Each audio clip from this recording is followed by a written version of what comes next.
Salut. Yo. Hop là. Ça va? Ouais, avec le faux artistique là. Tu vois le feu là? Non, tu vois le fond. Ouais, le fond, ouais. Ah oui, oui. J'ai entendu le flou artistique. Non, ça va, c'est assez net. Avec la belle police automaton qu'on avait choisie, je me rappelle. Première réunion automaton. Ah, il y avait une raison à cette. Ouais, on l'a trouvé classe, costaud. Ça Ouais, c'est faisait, vrai que tous. ça faisait IA un peu. Ça faisait numérique. Ah ouais. Ah, j'aimais bien celle-là. Ah, c'est vrai que stylé. Bon, bah on va attendre un petit peu. Tout le monde n'est Ouais, pas là. je retourne me faire des pâtes, hein. Mais je te soutiens. Yes.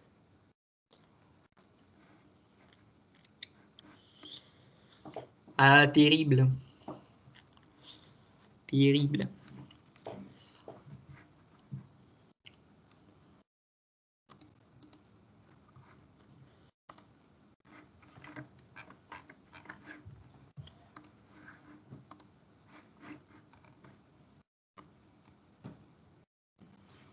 Voilà, pour ceux qui suivent la rediff, bah, bienvenue.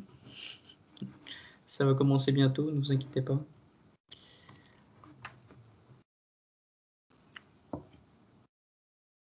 Ah ouais, trop bien, j'apparais dans la rediff en fait. Ouais, et je lance l'enregistrement, donc normalement. Salut Loïc. Yo. Yo.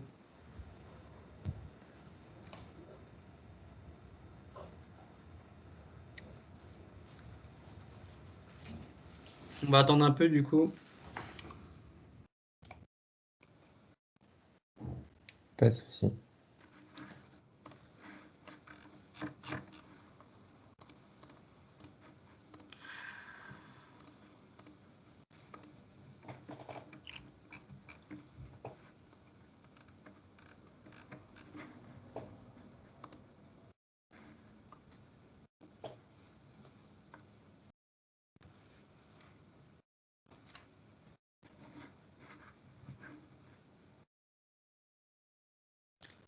Bon allez, je dis à 5, on commence.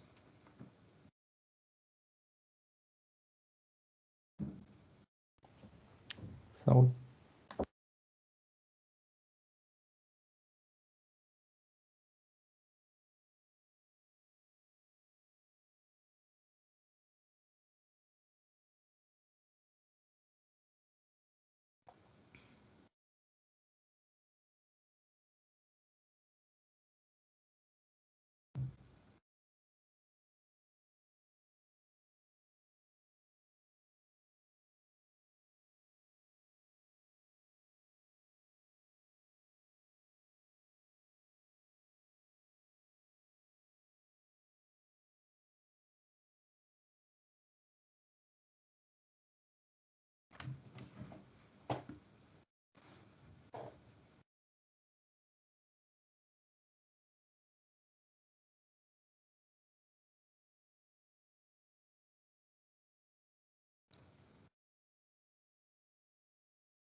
Bon, du coup, pour les nouveaux, on va commencer bientôt. J'attends juste une petite minute, le temps que les gens arrivent.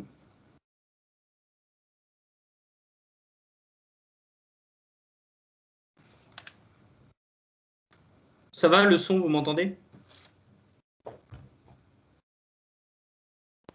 Ouais, on t'entend bien. Ouais. Parfait. pas pour les autres, mais pour moi, je t'entends bien. Nickel. Ouais, tout va bien. Normalement, par rapport à ceux qui étaient au crash test, là, j'ai largement amélioré ma connexion Internet, donc il ne devrait pas y avoir de freeze. Donc voilà, parce que c'est un petit problème. Bon, et je pense qu'on va commencer, là, on est une dizaine. Alors déjà, bienvenue à cette formation. Donc je vais faire un petit partage d'écran, ça sera peut-être mieux. Hop. Bienvenue à cette formation sur le machine learning. Du coup, juste avant, petit test, est-ce que vous voyez mon écran? Ouais. Nickel. Alors du coup, bienvenue à cette formation donc, sur le machine learning. Donc introduction à la théorie et bonne pratique. On va voir des concepts de machine learning.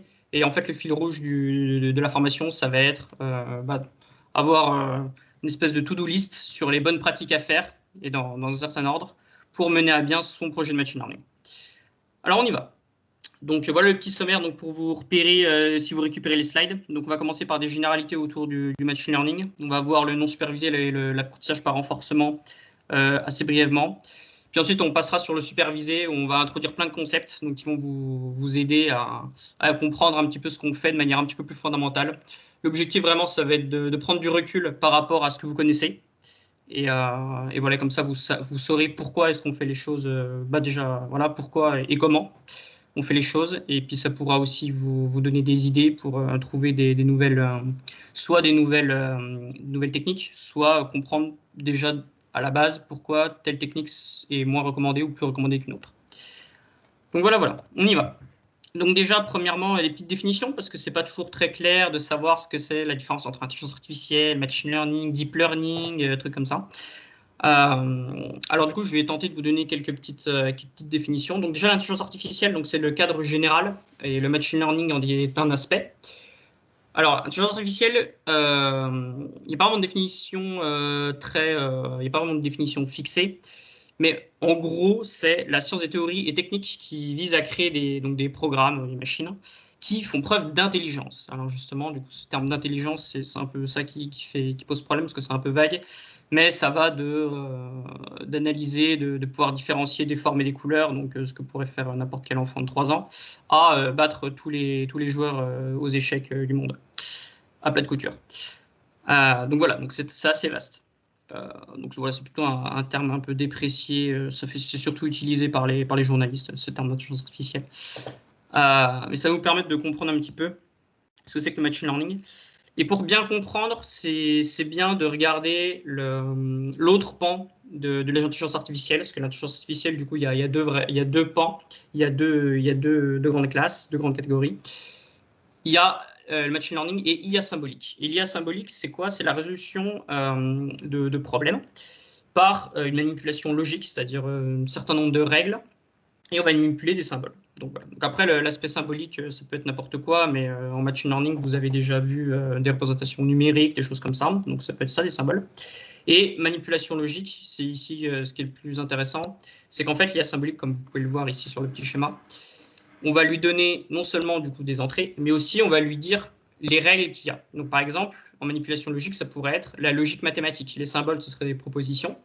Et ensuite, on donnerait à l'IA toutes les règles de la logique, avec les axiomes de la logique.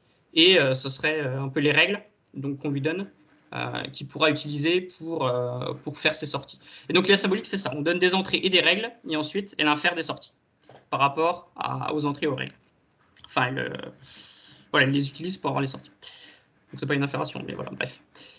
Et le machine learning, lui, c'est justement la différence en fait entre l'IA symbolique et le machine learning. C'est le machine learning, il va apprendre ses propres règles. Comment il va faire ça?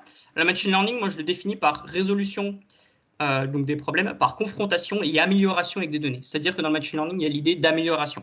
Il y a l'idée de confrontation avec les données et il y a l'idée d'améliorer son système interne à partir des données. Et donc, le machine learning, par rapport à l'IA, contrairement à l'IA symbolique, va apprendre elle-même ses règles. C'est-à-dire qu'on va juste lui donner les entrées, et ensuite, elle va apprendre toute seule les règles. Alors évidemment, on va lui dire comment trouver ces règles, mais concrètement, elle va les trouver elle-même. Et à partir de là, elle pourra inférer avec ses propres règles des sorties. Donc voilà un petit peu la chose, le machine learning. Voilà, donc c'est une amélioration de ces compétences de prédiction à partir des données. Alors, machine learning, c'est vaste. Il y a trois grands types de problèmes, trois natures, on va dire, de problèmes. Il y a le supervisé, dans lequel nos données sont séparées en entrées et labels. Donc, c'est-à-dire que nos données, voilà, on rajoute, en plus des données de prédiction, on rajoute des petits indices sur comment est-ce qu'on doit faire nos prédictions. Donc, c'est les labels. En non supervisé, on a juste les entrées, on n'a pas de label. Donc, voilà, généralement, ça va être comment représenter les données, en fait, sous une nouvelle forme. Et renforcement, alors renforcement, c'est un petit peu plus compliqué parce qu'en fait, c'est un peu comme du supervisé, sauf qu'au lieu d'avoir des labels par entrée, en fait, on va avoir des récompenses. Donc, en fait, ça va marcher comme ça. On va avoir un agent qui va se balader dans une collection d'états. Et en fait, il va se balader en faisant des actions, donc qui auront des répercussions sur l'état dans lequel il va se trouver. Et en fait, on va donner des récompenses, donc qui vont être directement, en fait, c'est des labels, mais ça va être directement la quantité à maximiser en fonction de où il est et de quelle action il a fait. Donc, c'est-à-dire que c'est des récompenses situationnelles. Donc, c'est pas, voilà, donc c'est un petit peu spécial. C'est un petit peu, voilà, c'est pas pareil que les deux premiers. Alors, du coup, donc le machine learning, il y a beaucoup de techniques différentes. Donc, ce que moi j'ai appelé ici les sous-catégories. Donc, des modèles différents, des idées différentes. Et chaque idée a plus ou moins son domaine de prédilection. C'est-à-dire, par exemple, en supervisé, on verra plutôt ces techniques-là. Donc, je ne rentre pas dans les détails. Normalement, la plupart des choses vous disent quelque chose. En supervisé, on aura d'autres techniques qui seront à privilégier et en renforcement learning, on aura aussi d'autres techniques. À noter qu'il peut y avoir des choses en commun. Par exemple, l'apprentissage de représentation, donc qui est du coup une sous-catégorie du machine learning, peut être utile à la fois en supervisé, en non supervisé ou en renforcement. Donc supervisé, vous avez deep learning. Pour ceux qui connaissent les auto-encodeurs, du coup, ce sera plutôt l'apprentissage de représentation non supervisé. Et en renforcement, vous avez le deep learning, par exemple. Donc apprentissage de la valeur d'action à partir d'un réseau de neurones. Donc voilà. Donc bien sûr, pour tout ce qui est renforcement, vous avez plus d'informations sur la formation dans reinforcement learning, mais on va voir un petit peu tout ça individuellement. Mais avant tout, on va parler de quelque chose de central, qui est un peu un des principes de base. Pour moi, c'est la chose la plus importante ici sur cette formation. C'est par rapport aux données. Alors, les données, c'est quoi? Alors, les données, c'est des valeurs. Donc, normalement, c'est numérique. Alors, des fois, c'est pas numérique, mais on se débrouille pour qu'après, on puisse les transférer de manière numérique, donc avec des nombres, avec des vecteurs. Et en fait, elles sont censées représenter la réalité, c'est-à-dire des caractéristiques de la réalité. Mais en fait, il n'y a jamais rien de certain. C'est toujours des choses imprécises. Des incertitudes. Pourquoi? Parce que déjà, on peut avoir une modélisation incomplète de la réalité, c'est-à-dire qu'on peut se dire, tiens, voilà mon modèle, voilà ma réalité, c'est ça, et du coup, je vais le modéliser comme ça, donc j'ai besoin de cette variable-là, de cette variable-là et de cette variable-là, et ces trois variables vont décrire mon environnement. Bon, ça, c'est forcément faux, puisque tous les modèles sont faux, comme vous le savez, mais certains sont utiles, certains sont intéressants pour représenter certaines choses, mais on a toujours de l'incertitude, on n'a jamais on prend jamais en compte la totalité des caractéristiques. Donc déjà ça. Et en plus, l'observabilité peut être incomplète, évidemment. C'est-à-dire que déjà vos mesures, elles sont soumises à des incertitudes. Et puis voilà, toutes les données du monde ne vous sont pas forcément accessibles comme ça, quoi. C'est un jeu à observabilité incomplète, la vie, finalement. Donc voilà, donc pour toutes ces raisons-là, en fait, les données, on ne peut pas dire que c'est des nombres inscrits dans le marbre, qui sont réels, qu'il faut prédire exactement, etc., etc. Du coup, on ne va pas faire ça. On va plutôt considérer que les données sont des variables aléatoires, parce que quand on a un aspect stochastique comme ça des choses, c'est le meilleur background pour considérer nos objets. Donc des variables aléatoires, et qui dit variable aléatoire dit évidemment loi de probabilité. Donc les variables aléatoires vont suivre des lois de probabilité. Ce qui fait que du coup, maintenant, les données, on ne va pas les interpréter comme étant des valeurs seules, mais on va plutôt les interpréter comme des variables aléatoires, donc qui suivent une certaine distribution. Et c'est cette distribution-là qui va nous intéresser. Et notamment pour les sorties, on va voir en supervisé, les sorties, on va pas donner les sorties. On va pas donner, on va pas prédire qu'un label c'est telle valeur. On va plutôt prédire des lois de distribution, une loi de distribution que suivent nos données. Donc voilà, c'est ça l'aspect important. On va parler voilà, en termes uniquement de loi de probabilité. Alors, donc, petite parenthèse du coup sur le non supervisé. Donc, non supervisé et apprentissage par renforcement, on va les traiter tout de suite. On va en parler un petit peu dès maintenant. Et après, on se concentrera sur supervisé. Donc, le non supervisé. Donc, je rappelle, hein, on a juste des entrées. Voilà, on n'a pas de label. Et donc, l'objectif, ça va être d'essayer de représenter autrement les données, modifier la représentation des données. Et donc, pour ça, il y a 3 grands types d'idées. La première, c'est représentation par réduction de dimension. Donc, c'est-à-dire qu'en fait, on a plein de données, donc avec plein de caractéristiques. Et l'idée, ça va être d'essayer de supprimer des caractéristiques, en fait, simplement. C'est-à-dire, il y en a une qui n'est pas intéressante, du coup, hop, on peut juste l'oublier. Et ce qui fait que du coup, on projette en fait l'espace nos données d'un espace dans un espace un peu plus petit. Et l'objectif, c'est d'essayer de perdre le moins d'informations possible. Donc voilà. Ça peut notamment prendre moins de place et puis ça peut surtout simplifier nos traitements ultérieurs. De la même manière, on a aussi la représentation indépendante. C'est-à-dire qu'en fait, on va essayer d'éliminer les dépendances qu'il pourrait y avoir entre les axes. Donc, par exemple, si vous avez, je sais pas moi, vous avez 3 axes, mais le troisième, c'est le premier plus le deuxième. Bon, c'est pas très compliqué pour un réseau de neurones, par exemple, de pouvoir récupérer toute l'information à partir des 2 premiers axes seulement. Et en fait, le troisième axe, ça va surtout, entre guillemets, un peu embrouiller la situation, rajouter des éléments en plus qu'il va falloir traiter et qui finalement sont plus ou moins triviales à traiter et qui en fait donnent de l'information redondante. Donc encore une fois, si vous voulez faire un traitement ultérieur, c'est toujours très intéressant de faire une représentation indépendante. Et en fait, ces deux représentations-là sont assez liées. C'est-à-dire que généralement, quand vous voulez faire une représentation indépendante, vous allez pouvoir éliminer des axes, vous allez pouvoir faire une réduction de dimension. Et inversement, la réduction de dimension, elle passe généralement, dans un premier lieu, par supprimer les indépendances. Par exemple, les dépendances, pardon. Par exemple, supprimer les dépendances linéaires, etc. etc. Et donc, généralement, quand vous faites l'un, vous faites l'autre aussi. Et donc, vous avez par exemple un algorithme qui s'appelle le PCA, Principal Composant Analysis, peut-être que ça vous dit quelque chose, qui va faire ça en fait, qui va faire des réductions de dimensions en supprimant les dépendances. Donc en fait, ce que ça va faire plus clairement, admettons ici que voilà, on a nos données qui sont ici, donc qui font une espèce d'ellipse très aplatie. Et ici, le PCA, il va analyser déjà un premier axe, donc l'axe ici qu'on voit, donc c'est la première flèche là, l'axe ici. Et l'idée en fait, c'est que c'est le meilleur axe possible. Si l'on projette nos données sur cet axe-là, on va maximiser la variance. C'est-à-dire qu'en fait, on va garder le plus d'informations possible sur les distances entre les points en projetant sur cet axe-là. Et donc, analyser uniquement les données projetées sur cet axe-là va faire qu'on va réussir à faire quelque chose. C'est-à-dire qu'on n'a pas perdu beaucoup d'informations et on va pouvoir faire notre traitement ultérieur sans gros problème. Par exemple, cette donnée-là et cette donnée-là sont très différentes. Et elles resteront très différentes lorsqu'on aura projeté sur cet axe-là. Voilà, donc c'est l'apprentissage des meilleurs axes en fait. Et voilà, du coup ici, si on veut projeter sur un deuxième axe pour garder la même dimension, on peut le faire, donc ici en prenant l'axe perpendiculaire. Ce n'est pas toujours le perpendiculaire qui va marcher, mais ici, il se trouve que si.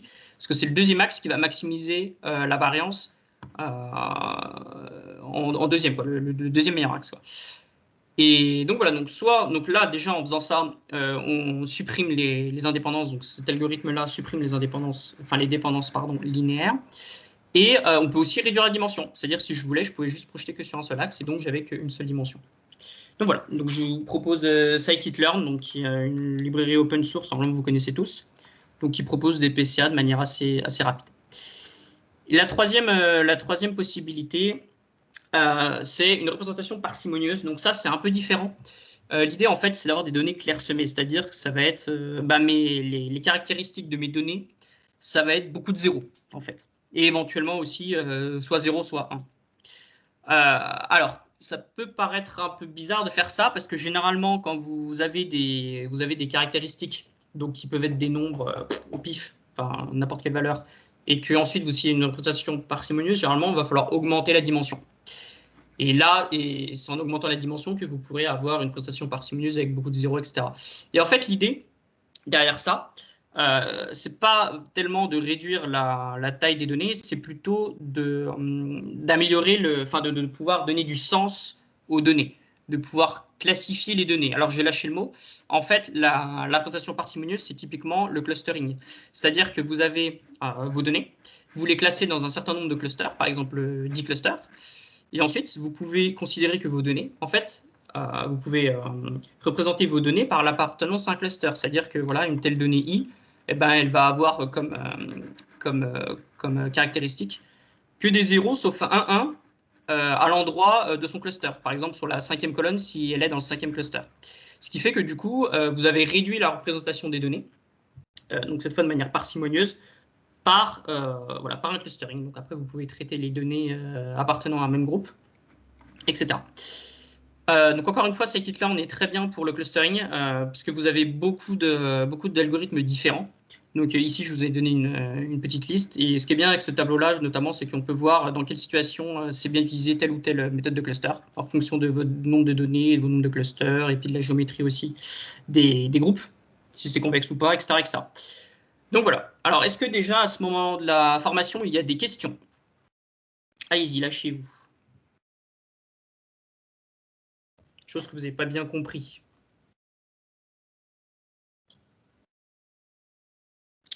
Alors, je lis pas trop le chat, parce que je suis en train de partager mon écran et tout. Donc, je ne sais pas s'il y a des choses dans le chat, mais... Voilà, mais dites-le plutôt à l'oral, en fait, si vous avez des choses. Ok, donc on continue. Oups, ok, my bad. Bon, bah, raison de plus pour pas envoyer vos questions sur le chat, du coup, parce que je dois me retaper toutes les slides, en fait.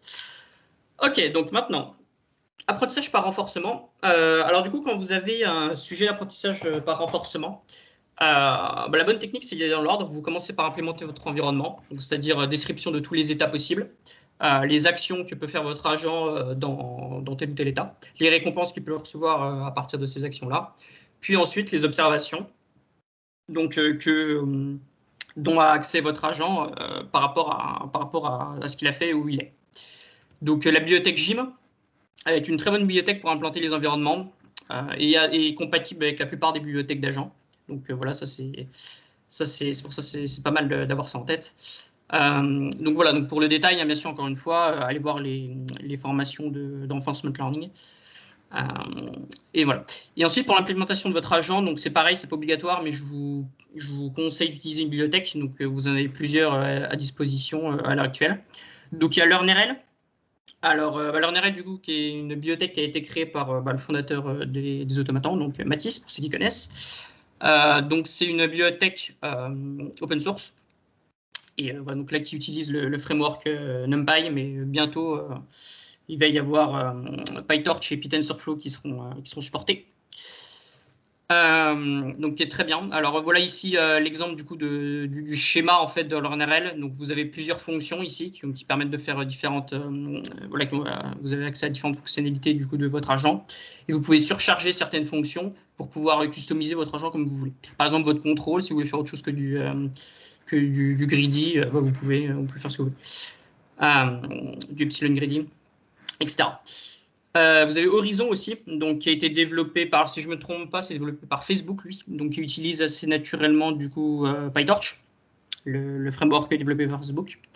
Et vous avez Dopamine, donc c'est du coup une bibliothèque d'agents de Google, donc qui utilise TensorFlow et Jax, voilà, donc un backend aussi pour ceux qui connaissent. Et voilà, donc après à vous de tester les différentes possibilités, les différentes techniques de renforçage par renforcement, et ça marche très bien avec ces bibliothèques. Alors, supervisé. Donc là, on rentre dans le cadre du coup du supervisé, donc qui est caractérisé par des données séparables en deux catégories, les entrées et les labels. Voilà, et la supposition fondamentale qu'on fait, c'est que les entrées ont un pouvoir prédictif sur les labels, ou au moins voilà, une certaine corrélation qui fait qu'à partir des entrées, on peut avoir déjà des idées sur les labels. Enfin, on peut. Il est possible si on est Dieu, voilà, admettons. Disons ça comme ça. Humainement, on n'y arrive pas forcément, mais le réseau de neurones, lui, peut y arriver. Donc voilà, donc ici dans cet exemple-là, vous avez n données, d entrées et les labels. Donc généralement, vous voyez peut-être le cas où vous avez qu'un seul label, mais dans le cas général, vous pouvez en avoir autant que vous voulez. Donc voilà que je vais appeler xy. Et rappelez-vous, je vous ai dit, les données, on les interprète comme des variables aléatoires qui suivent des lois de probabilité. Et donc les labels, en fait, on va considérer, on va modéliser que c'est des variables aléatoires qui suivent une loi dans une certaine famille de lois, une famille paramétrique de lois. Alors qu'est-ce que ça veut dire? Ça veut dire qu'en fait, on va se donner une famille paramétrique de lois, donc c'est-à-dire un ensemble de lois paramétrisées par un certain nombre. Donc, par exemple, prenons les lois réduites et donc paramétrisées par leur moyenne. Donc, ce qui fait que si vous connaissez mu, vous connaissez la loi tout entière. Voilà. Et vous allez supposer que tous vos labels suivent une certaine loi qui a cette forme-là, voilà, avec un mu particulier. Et donc voilà, donc nous en fait, donc ça c'est pas toujours possible, mais dans le cadre de cette formation, on va considérer, et on va voir d'ailleurs qu'il y a beaucoup de cas que vous connaissez qui peuvent se réduire à choisir une bonne famille paramétrique de lois parmi un certain nombre assez réduit de lois assez simples. Et donc en fait ici l'idée c'est que quand vous avez votre entrée xi, vous avez un paramètre donc, qui va dépendre de xi et qui va être justement le paramètre de votre famille paramétrique de lois. Et si par exemple vous avez donc votre xi, vous avez votre mu de xi, et ben dire que voilà, moi je fais ma prédiction, parce que c'est ça en fait la prédiction. Lorsque vous allez prédire quelque chose, en fait vous prédisez les paramètres des lois que sont censés suivre vos labels. Donc, admettons que je prédis mu de xi, ça veut dire que le label yi, donc associé à xi, suit la loi de moyenne mu de xi, donc la prédiction que j'ai faite par rapport à xi, avec en entrée xi, et des quarts types, par exemple ici 1. C'est-à-dire que je ne paramétrise pas par les quarts types, je paramétrise juste par la moyenne. Bon. Encore une fois, c'est un modèle. Et l'idée, ça va être d'essayer de trouver les meilleurs mu, en fait, qui vont donner les choses les plus probables par rapport aux distributions de Y. Voilà. Alors, est-ce que vous avez compris ça? Ça, c'est la chose la plus importante de la formation. Donc, par exemple, ici, voilà, donc je prends une loi de moyenne mu à prédire et d'écart type 1. Donc, je vais prédire le mu, donc, qui va dépendre de mon xi, en fait. Le mu est variable. C'est-à-dire que tous mes labels ne vont pas suivre les mêmes lois. Tous mes labels vont suivre la loi de centre mu de xi, donc qui dépend du coup de i, donc de ma donnée, voilà, de ma im donnée, et d'écart type 1. Du coup. Ça peut être aussi une loi centrée. Dans ce cas-là, c'est l'écart type ou la matrice de covariance que vous allez estimer. Ça peut être une loi de Bernoulli. Dans ce cas-là, vous n'avez pas le choix, il n'y a qu'un seul paramètre, vous estimez le paramètre P. Une loi catégorielle ou multi-Nouilly. Donc vous avez plusieurs probabilités, donc voilà, un vecteur de probabilité, ou une loi exponentielle. Ok. Est-ce que vous avez bien compris ça? Ce qui peut être un peu nouveau pour vous, c'est qu'à partir de xi, notre sortie du modèle, ce n'est pas yi directement. C'est un paramètre de la loi de yi. Ce qui fait qu'en fait, au lieu de prédire yi, on prédit sa loi de distribution par l'intermédiaire des paramètres, donc, qui sont notre sortie. Donc ça, c'est la target, en fait, si vous voulez. C'est la sortie du réseau. Et ça, c'est le label. Ok, je considère que c'est clair. Alors, on y va. Le principe. Donc déjà, pour fixer les idées, considérons une loi réduite et dont on estime la moyenne. Donc voilà, c'était mon premier exemple de loi de la slide précédente. Donc, le principe du machine learning supervisé. J'ai mon entrée x. À partir de x, je fais une prédiction avec mode modèle, donc que je note ici f, de mu de x, de la moyenne. Et ici, j'introduis un autre terme, c'est les paramètres. Alors, les paramètres, c'est quoi? C'est simplement des valeurs réelles, donc qui sont censées se modifier petit à petit, et qui rentrent dans le calcul en fait de ma prédiction. Et du coup, par rapport à mon entrée, donc c'est-à-dire je vais faire x fois des trucs qui dépendent, qui sont là dans θ, donc c'est-à-dire plein de paramètres. Et voilà, du coup, j'ai ma prédiction comme ça. Voilà, qu'on appelle les poids aussi. une fois que j'ai ça, une fois que j'ai mon mu, je vais le confronter au Y, au label. Donc là, je vais prendre le label et ensuite, je vais calculer une certaine fonction, donc qu'on appelle la loss, donc que vous connaissez aussi, la fonction de perte, donc qui est très particulière et qu'on va voir sur la slide juste après, qui elle-même, du coup, est une fonction de θ. Et en fait, l'idée de la loss, c'est qu'elle est d'autant plus petite qu'il est probable que Y suive la loi de paramètres mu, donc qui est ici le deuxième argument, et d'écart type 1, puisque c'est mon modèle. Donc voilà, c'est ça la seule propriété finalement intéressante de la loss. Et du coup, l'idée, c'est que plus elle est petite, mieux c'est. Et donc, la loss étant une fonction de θ, on peut faire une descente de gradient par rapport à θ, donc en changeant les θ de façon à minimiser L et d'avoir ici des θ qui sont de plus en plus performants pour capter en fait la sémantique intrinsèque des données et pouvoir donner une moyenne pour n'importe quelle entrée X qui ressemble à peu près aux données d'entrée. Parce que généralement, ça donne de mauvais résultats si c'est des données totalement nouvelles. Ce qui est assez logique. Alors, on y va. La fonction de perte. Donc, bon, alors là, il y a un petit peu de maths. Donc, voilà, c'est les deux slides où il y a un petit peu de maths. Alors, la fonction de perte, donc qu'on appelle aussi la fonction de coût, d'erreur. En anglais, c'est loss ou cost function ou loss function. Donc, comme je dis, je rappelle, ça c'est important, l'idée de cette fonction de perte, donc sa caractéristique principale, c'est qu'elle est petite, donc pour Y et mu en argument, elle est petite si c'est probable, si c'est cohérent, on va dire, d'avoir Y qui suit la loi normale, parce que ici c'est notre modèle, la loi normale, centrée enfin, pardon, pas centrée, de moyenne mu et réduite. Bon. Donc ici, en petit mémo, je vous ai dit, enfin, je vous ai mis la formule de la fonction de densité de la loi normale. Donc voilà, donc d'écart type unitaire. Hein. Donc voilà, donc ça c'est petit rappel. Normalement, vous avez déjà vu ça. Et du coup, voilà, donc trouver L. Comment on fait pour trouver la fonction de perte? Alors, une première idée, ça peut être de prendre l'estimateur du maximum de vraisemblance. Alors, Kezako, en fait, c'est ça. Donc, en fait, on va essayer de regarder un bon θ. Qu'est-ce que ce serait en théorie un bon θ? Donc, le θ MV pour maximum de vraisemblance, c'est l'argmax. Alors, argmax, ça veut dire quoi? Ça veut dire le θ qui va maximiser la quantité qu'on a. Et donc, quelle quantité? Eh bien, il va maximiser la probabilité d'avoir tous nos labels. Donc là, là vous remarquez que c'est la matrice. Donc, c'est-à-dire que c'est tous les labels, quoi.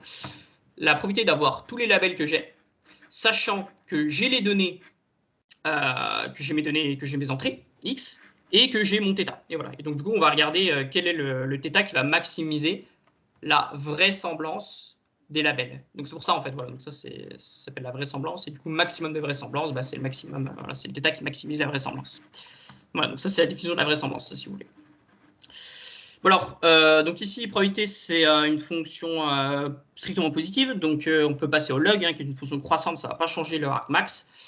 Maximiser ça, ça revient à maximiser ça, et inversement. Du coup, voilà, on peut mettre un log. Et là, ensuite, on va faire une petite supposition. On va supposer que les tirages de nos données sont identiques et indépendamment distribués. Donc, ça veut dire que, enfin, en tout cas, sont indépendantes, plutôt, pardon. Donc, voilà, donc ça, c'est pas forcément vrai, pour le coup. Notamment sur des données séquentielles, donc voilà, qui sont temporelles. Mais nous, dans notre loss, elle ne va pas prendre en compte cette caractéristique-là. Donc, du coup, il faut trouver d'autres techniques qui vont prendre en compte le fait qu'il y a des dépendances entre les données.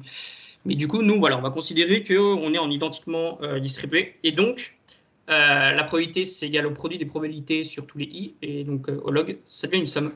Donc, ça fait ceci. On remplace l'expression de p là-dedans. Et du coup, ça nous donne ceci.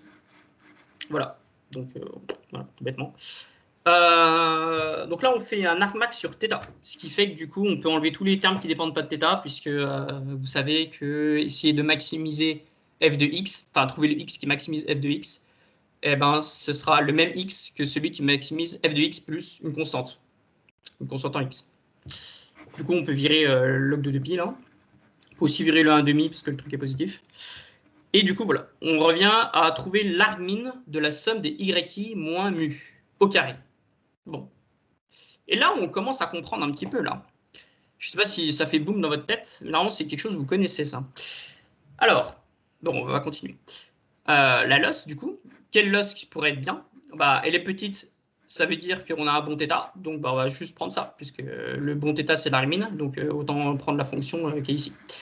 Et du coup, quand on la minimisera, on aura un bon θ. C'est exactement ce qu'on veut. Et du coup, la loss, on va prendre la somme des y moins mu au carré. Et du coup, la somme, bah, c'est sur toutes les données, mais quand on fait de la descente de gradient, vous savez, on pouvait faire sur un petit nombre des données en fait à chaque fois. Par exemple, on prend 32 données au hasard et puis on fait la loss sur ces 32 données, là, en moyenne sur ces 32 données. Donc la descente de gradient stochastique voilà, par batch. Et mu, du coup, c'est la prédiction. Donc ça fait somme des y moins f au carré. Et donc là, vous reconnaissez la extrêmement connue, vous la connaissez tous, la mean square error. Et donc, en fait, la mean square error, donc, qui est une loss que vous connaissez tous, pourquoi vous l'utilisez? Et bien, en fait, ça vient de là. La mean square error, elle est reliée à cette fonction de distribution. Et puisque vous avez pris cette fonction de distribution qui est ultra classique, hein, la loi normale, vous savez, hein, c'est la loi des grands nombres, la loi des grands nombres. Du coup, c'est une fonction, enfin, c'est une distribution qui est assez générale, qui est assez globale et qui modélise souvent bien. Et ben voilà, c'est pour ça qu'on la voit souvent, c'est mean square error, parce qu'elle correspond à cette distribution-là qui est ultra connue, qui est ultra utilisée. Et donc voilà, normalement, là, dans votre tête, ça doit faire boum, vous avez enfin compris d'où vient la mean square error et tout devrait se connecter dans votre tête. Un autre exemple pour un label qui suit la loi binomiale, donc de paramètres P à estimer, P du T, qui est du coup notre sortie. Et ben la loss, c'est, et là, je vous laisse faire les calculs, hein, mais on retrouve exactement ça, hein, en faisant exactement la même chose. C'est juste que là, la formule est différente.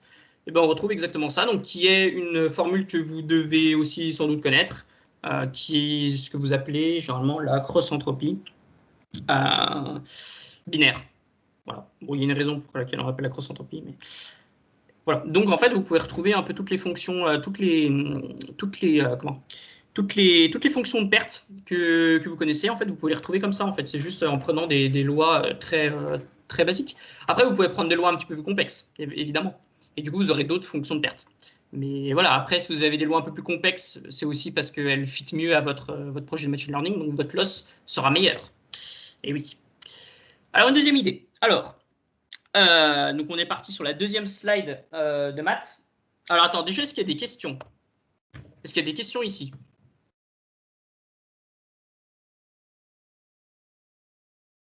Je m'attends à ce qu'il y ait des questions, non, quand même? Je sais pas. Je suis peut-être très Ouais. clair. Juste, Ouais, c'est vas-y. peut-être juste une reformulation, mais pour être sûr d'avoir bien compris. Du Ouais. coup, si on veut faire coller enfin pas nos données au label, mais on va entraîner notre modèle pour qu'il puisse nous permettre d'obtenir un label en sortie, même si Ouais. c'est pas exactement ça du coup.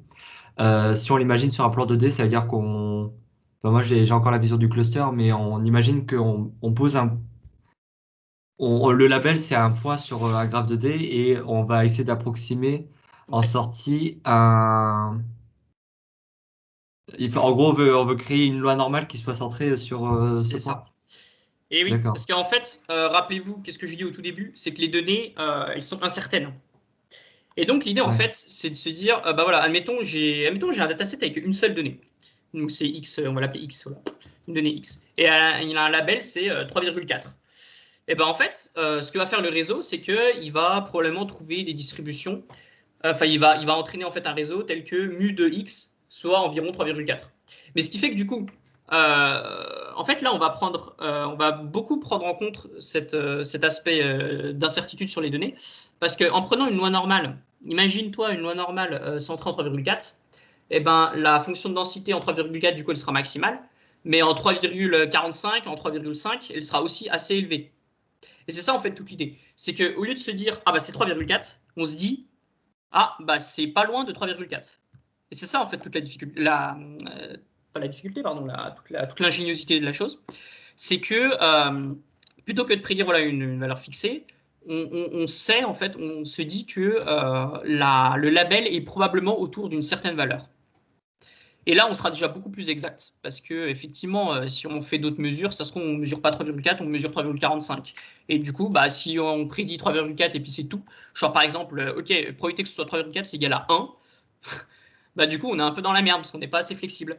Et ce qui fait que si en réalité c'est 3,45, et bah, du coup, notre modèle il est tout pourri parce qu'on dit que bah, 3,45 c'est impossible. Et bien, pas là, parce qu'on fait une loi normale. Ce qui fait que du coup, voilà, on trouve les. Plutôt que de prédire les labels, on va plutôt essayer de prédire des ranges dans lesquels les labels peuvent se trouver. Voilà. Ok, merci. Voilà, donc je pense que cette explication-là doit te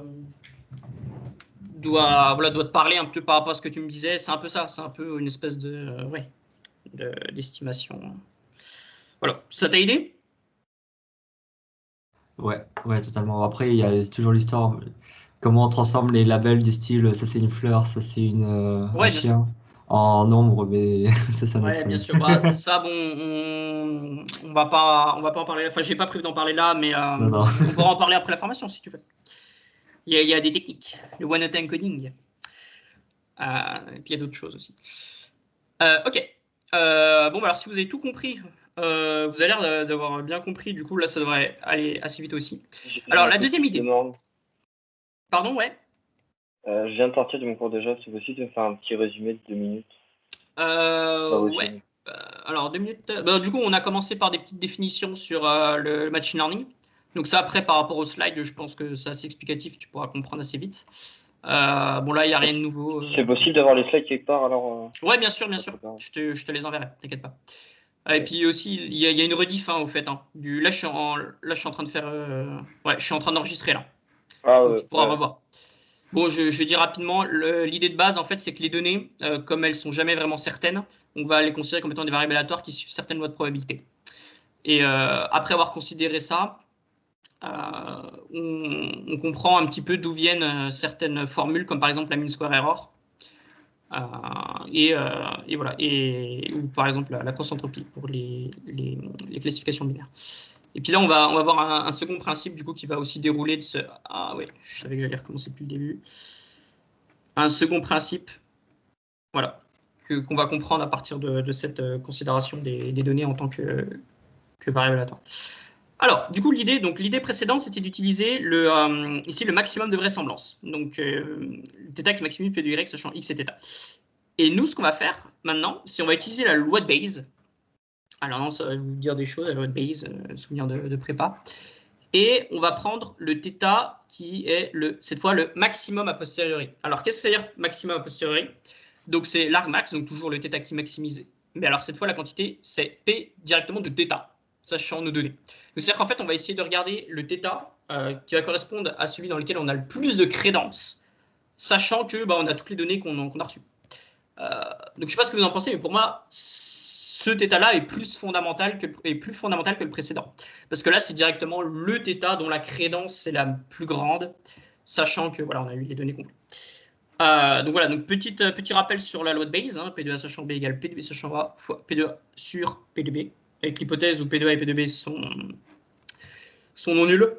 Mais bon, ça c'est toujours vérifié dans les modèles et dans la réalité. Ok, donc argmax de P, du coup, cette fois de θ sachant YX. Donc pareil, on peut passer au log, sans problème. Ensuite, ici, on utilise la loi de Bayes. Donc le A ici, c'est θ. B, c'est Y. Et toutes les probas sont sachant X.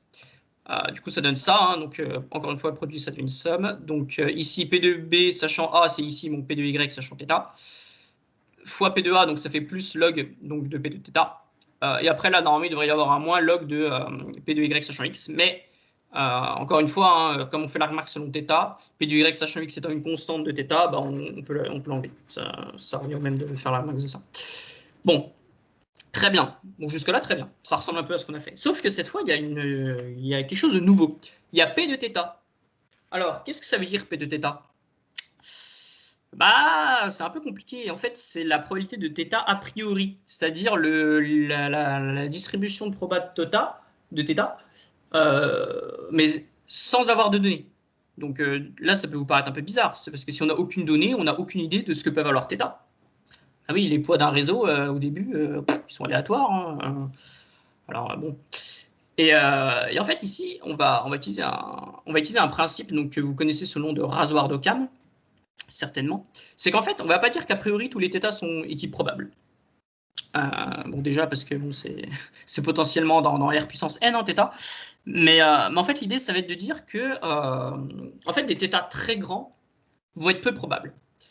Donc des θ très grands, c'est-à-dire des θ avec des normes très grandes, ça veut dire des θ, donc c'est-à-dire des poids individuels qui peuvent potentiellement être très grands, ce qui fait que du coup on va avoir dans nos données des calculs qui peuvent parfois être très très grands, et donc avec de la chance, ça peut se compenser avec des résultats très petits, mais de temps en temps, vous pourrez avoir des problèmes sur votre prédiction. Donc, en fait, voilà, plus vous avez un θ grand, plus vous augmentez votre variance, et donc moins vous avez de chances que votre modèle soit bon. Et donc, l'idée, c'est de garder un θ assez faible, et donc on va considérer que θ, a priori, suit une loi normale centrée avec une certaine variance. Et oui, c'est la meilleure façon de faire pour dire que P de θ est faible quand θ est très grand. C'est de faire en sorte qu'il suive une loi centrée. Alors, un mot sur la variance. La variance, en fait, ici, je ne sais pas si vous le sentez, mais il faut qu'elle soit très grande. Parce que, pour l'instant, P de θ, sachant qu'on n'a aucune donnée, θ, il peut valoir plein de choses. Il peut valoir un peu ce que vous voulez. Et donc, ici, mettre une variance trop faible, ici, ça va faire que vous allez pénaliser de bons θ. L'idée ici, c'est uniquement de pénaliser les gros θ. Du coup, en prenant une loi centrée avec une variance assez élevée, vous n'allez pas trop pénaliser les θ faibles. Donc, par exemple, vous n'allez pas dire ouais, θ, il faut absolument qu'il soit très très proche de 0, sinon ça ne va pas. Non, vous allez quand même laisser une certaine liberté. Mais tout en faisant en sorte que si θ est très très très très très grand, votre proba il est nul. Et donc, vous aurez normalement jamais ce cas-là. Et voilà, donc ça, en fait, c'est intuitivement, ça, on comprend un peu que c'est le hasard d'Occam. Donc ici, voilà l'écart type ici. Donc 1 sur lambda. Donc on va considérer du coup lambda faible, pas une variance élevée. On y va, du coup, log de P de θ. Bon, je vous laisse faire le calcul avec la fonction de densité, mais de tête, vous pouvez faire de tête. Vous avez ceci, argmax de log de P de Y sachant θx, donc ça, c'est le terme qui est là. Plus log de P de θ qui devient lambda. Ouais, j'ai encore oublié un sur 2. C'est un lambda sur 2. Mais bon, bref, vous avez compris, c'est un truc proportionnel à lambda. Fois θ au carré en norme. Et là, non, ça doit vous dire quelque chose. Alors, si ça ne vous dit rien, on va continuer un petit peu. Ici, argmax de log de P de Y sachant θ et x, c'est exactement l'estimateur du maximum de vraisemblance, ici. Donc c'est θ mv. Du coup, ici, pour cette partie-là, on peut garder la loss qu'on avait précédemment. Donc, c'est la loss du maximum de vraisemblance de la slide précédente, plus ce terme-là. Et donc, en reprenant du coup ce que ça vaut, ça donne ça, la somme d'y moins f au carré plus lambda fois la norme de θ au carré. Et donc, ce terme-là, sans doute, ça vous dit quelque chose, le terme de régression L2, de régularisation, pardon, L2, ou quadratique. Maintenant, vous savez d'où il vient, en fait. Voilà. Je ne sais pas si vous vous êtes demandé, ouais, pourquoi on prend la norme 2 de θ. En fait, ça vient du fait qu'on a implémenté le réservoir d'Occam à partir de cette supposition de distribution de θ. Donc, qui implémentait très effectivement le réservoir d'Occam. Et donc, on retrouve cette valeur-là, avec du coup un lambda, comme je vous dis, qui est assez faible. Généralement, on peut trouver, ça varie énormément en fonction de vos sujets, donc, de vos projets. Donc, je ne peux pas vous dire vraiment d'ordre de grandeur, mais c'est... Ouais, c'est un 10-2, un 10-1, quoi. Voire un 10-3. Et donc voilà. Donc encore une fois, encore un concept que certains d'entre vous connaissent et qu'on a réussi à retrouver juste parce que c'était naturel, juste en considérant les lois de distribution. Bon, j'arrête là pour la loss. Alors évidemment, il y aurait énormément de choses à dire. Donc il y aurait d'autres idées en fait qui pourraient marcher. Notamment de manière un peu plus fondamentale, la théorie de l'information peut nous donner des mesures en fait de est-ce qu'une loi de distribution est bonne pour modéliser une autre loi. Donc c'est directement ce qu'on veut. Est-ce que la loi de notre modèle modélise bien la loi empirique de nos données? Et du coup, ça vous fait d'autres techniques, d'autres formulaires de loss. Donc voilà, donc pour ceux qui veulent voir un peu plus en détail tous ces trucs, qui seront du coup utiles dans un cadre un peu plus général que celle-là, que celui de cette formation. Vous avez qu'à regarder théorie de l'information et vous renseigner dessus. Ok, très bien. Bon, alors maintenant, quelle distribution choisir? Ça va dépendre de votre... Alors, pardon, excusez-moi, est-ce qu'il y a des questions sur cette slide-là? Là, je vais demander pas mal de questions, parce que c'est des trucs un peu mathématiques, un peu fondamentaux. Après, j'irai peut-être un peu plus vite. Donc, n'hésitez pas. Ou même sur des choses précédentes.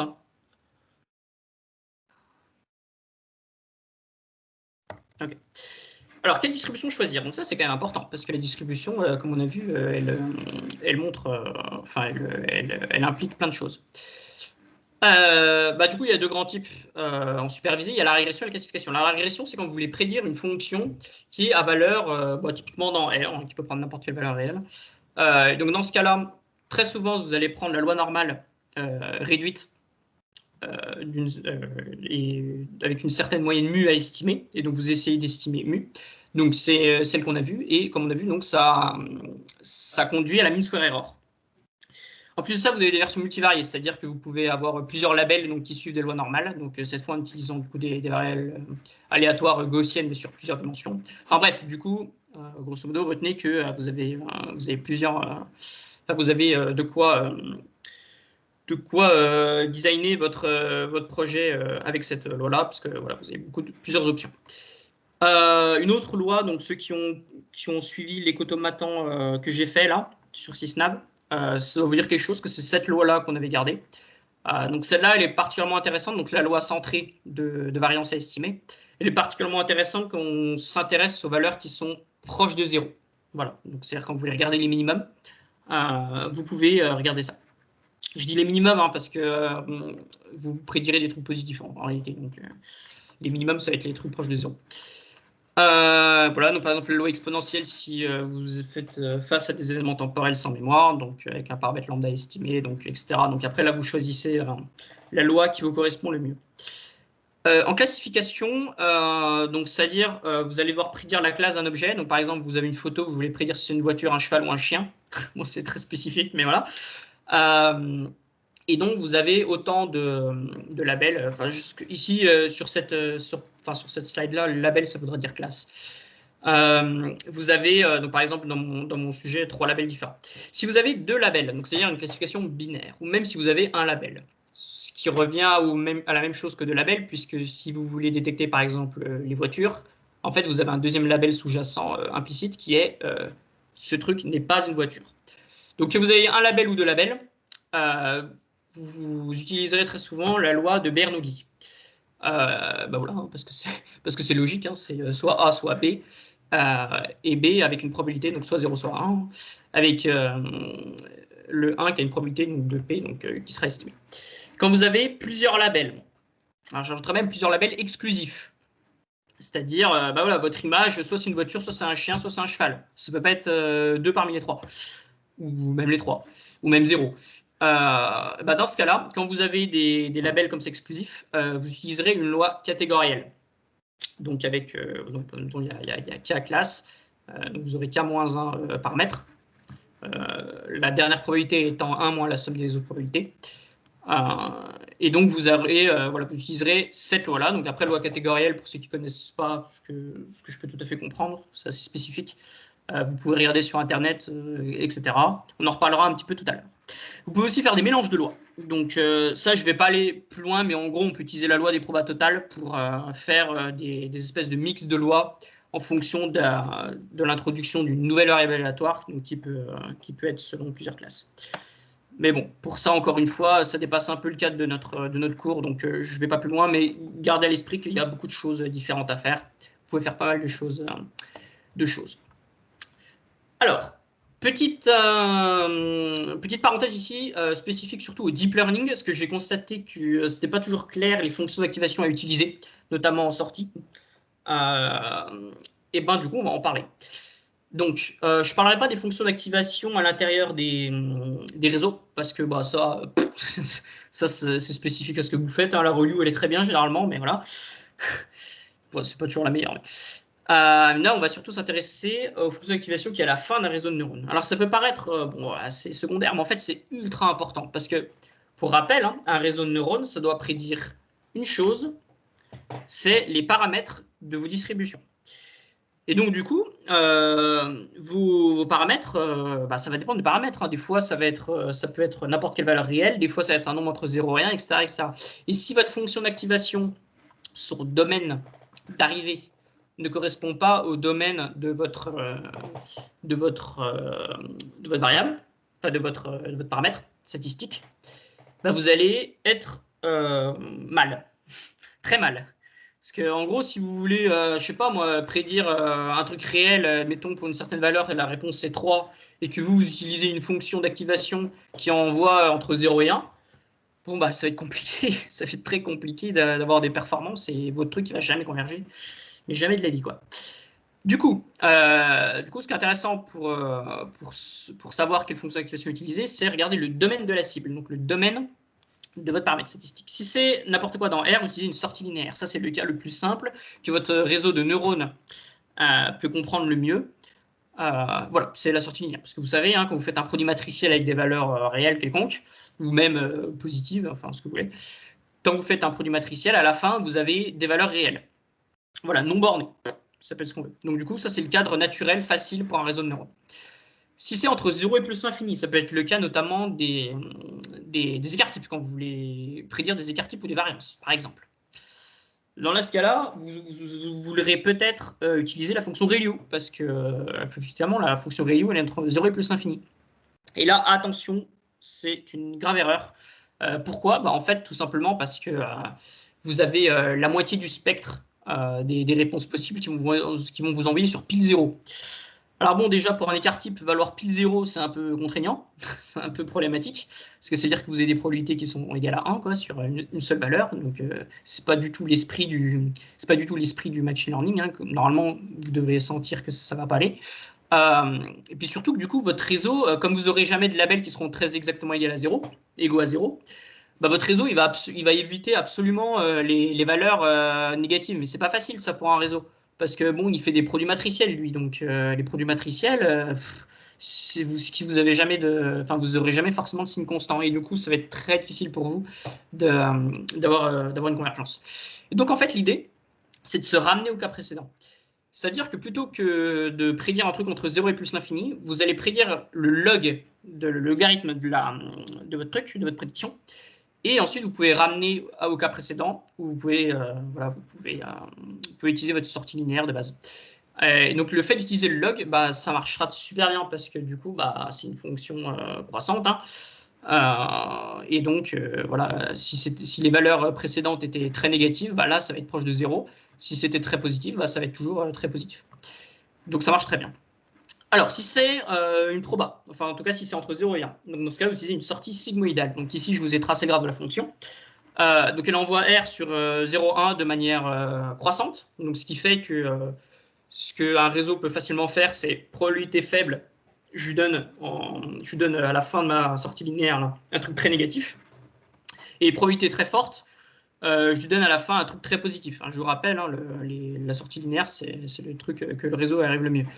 Et ben, si vous appliquez en sortie de ça une sigmoïde, et ben là, du coup, pour les trucs très négatifs, vous serez proche de 0, et les trucs très positifs, vous serez proche de 1. Du coup, c'est exactement ce que vous voulez.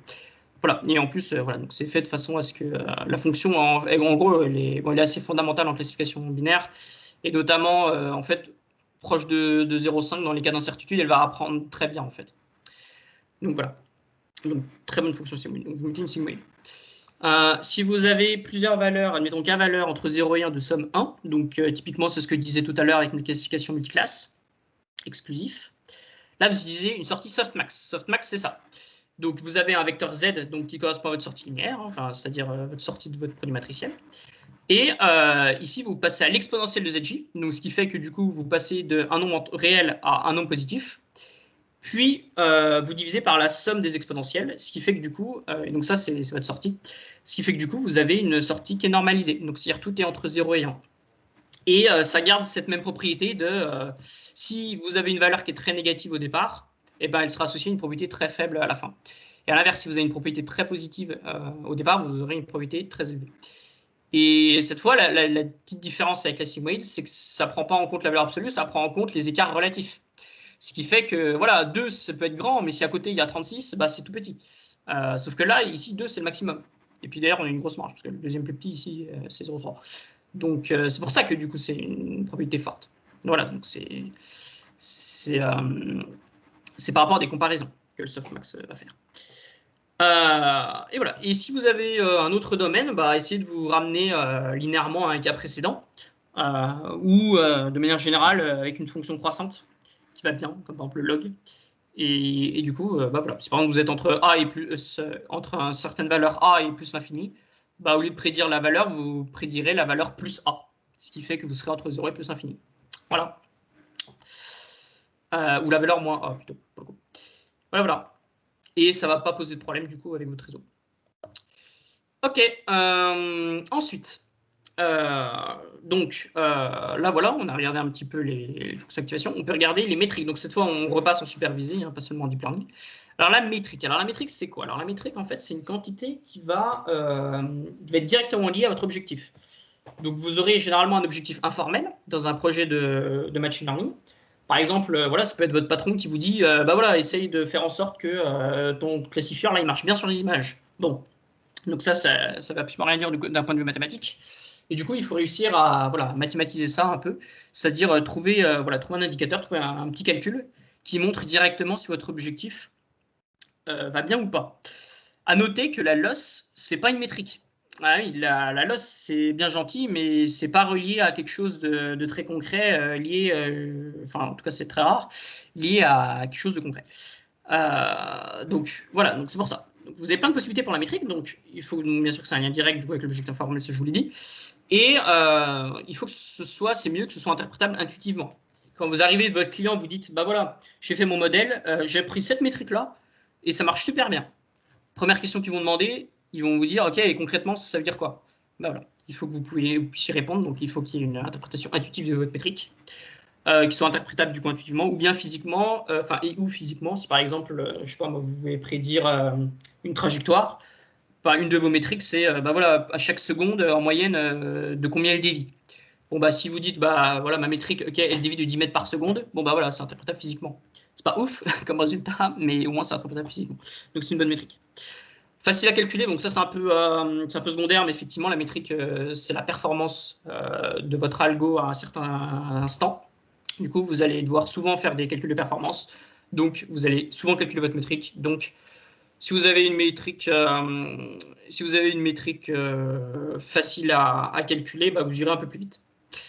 Et surtout, très important, attention au piège. Quand vous choisissez votre métrique, il faut bien comprendre les spécificités de votre projet de machine learning. Exemple, prenons l'accuracy en classification binaire. Donc, pour rappel, classification binaire, donc ici par exemple, voilà, on a les verts et les rouges.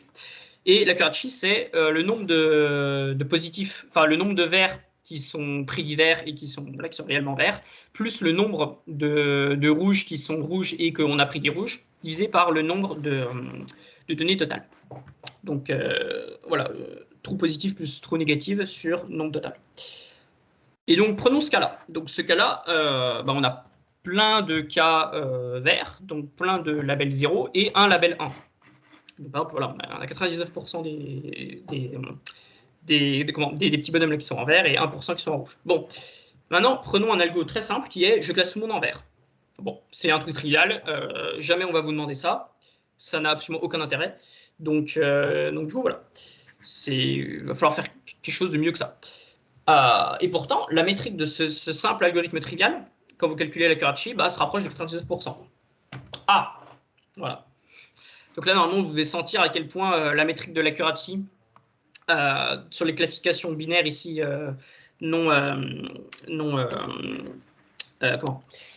j'ai plus le mot, déséquilibré et pas bonne. Donc voilà, donc attention à ça. Pour ça, il faut bien connaître votre sujet de vos spécificités avant de trouver votre métrique. Ok, petit mot sur l'overfitting. Alors, qu'est-ce que c'est l'overfitting? Donc, pour rappel, l'overfitting, en fait, c'est quand vos données ont surappris par rapport aux données d'entraînement. C'est-à-dire que vous avez vos données d'entraînement, vous faites de la descente de gradient par rapport à ces données-là, de façon à ce que votre modèle soit de plus en plus performant sur les données d'entraînement. Du coup, si votre réseau a une grande capacité, voilà, je pourrais arrêter ma phrase là parce que capacité, ça a déjà un sens en machine learning, ça veut exactement dire ce que ça veut dire. Mais si votre réseau il est suffisamment gros, ce qu'il peut faire en fait, c'est qu'il peut entre guillemets apprendre par cœur vos données. C'est-à-dire, il peut à chacune de vos données d'entraînement, il peut savoir quelle sortie très exactement envoyer pour que ça marche bien.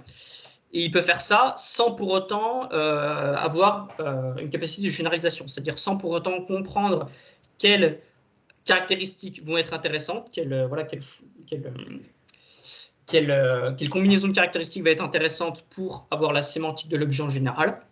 Il peut juste l'ignorer complètement. Et donc, ce qui fait qu'on peut avoir des choses un petit peu comme ça. Donc ici, en orange, on a une fonction de référence. En bleu, on a des échantillons donc, qui sont les données d'entraînement, donc qui suivent notre fonction orange la plus un certain bruit. Et en bleu, voilà, donc c'est un modèle assez complexe. Donc ici, une régression polynomiale d'ordre, je sais pas, peut-être 16. Il faudrait calculer. Et donc ici, notamment au début, là, on voit que ça suit parfaitement bien les données d'entraînement. Mais le problème, c'est que la sémantique pure, elle n'a pas du tout été comprise. Par exemple, ici, une autre des données que je pourrais avoir, par exemple, dans l'ensemble de validation, ce serait une donnée qui se situerait ici. Et la prédiction associée à cette donnée-là, plaque, elle est là. Donc, très, très mauvais. Donc là, on est dans un cas d'overfitting. Voilà. Et là, on serait plutôt dans un cas de fitting bien, quoi. C'est-à-dire, OK, on a capté le sens, quoi, des données. Ok, donc maintenant qu'on a compris, maintenant qu'on a rappelé un petit peu ce que c'était l'overfitting, on va pouvoir passer à l'idée de la séparation train set, validation set, test set. Parce que autant peut-être train et validation, vous savez à peu près la différence, mais autant validation test, c'est pas toujours le cas. Alors pour ça, on va se concentrer sur le modèle déjà. Donc le modèle de machine learning. Alors il y a plein de choses dans un modèle de machine learning. On a les θ, donc j'ai parlé tout à l'heure, donc ça c'est les petits paramètres réels qui sont entraînables par la descente de gradient. Et on a tout le reste. Donc tout le reste, je vais appeler gamma. Donc on a par exemple les transformations des données, donc post-processing, pré-processing, la structure de votre modèle. Par exemple, en deep learning, voilà, ça peut être un CNN, ça peut être un dense, un mixte de plein de trucs. Les techniques de régularisation aussi, vous pouvez rajouter, donc du dropout, de l'augmentation. Enfin bref, c'est plein de choses qui sortent un peu du modèle, mais que nous, on va considérer comme faisant partie du modèle, parce que c'est vrai, en fait, ça fait un petit peu partie du modèle. C'est toutes les choses que vous allez rajouter dans votre modèle. Et puis bien sûr aussi les hyperparamètres, qui sont du coup les paramètres du réseau, mais qui ne sont pas entraînables par descente de gradient pur. Voilà, donc tout ça, on va l'appeler gamma. Du coup, un modèle, c'est des gamma et des θ. Ok.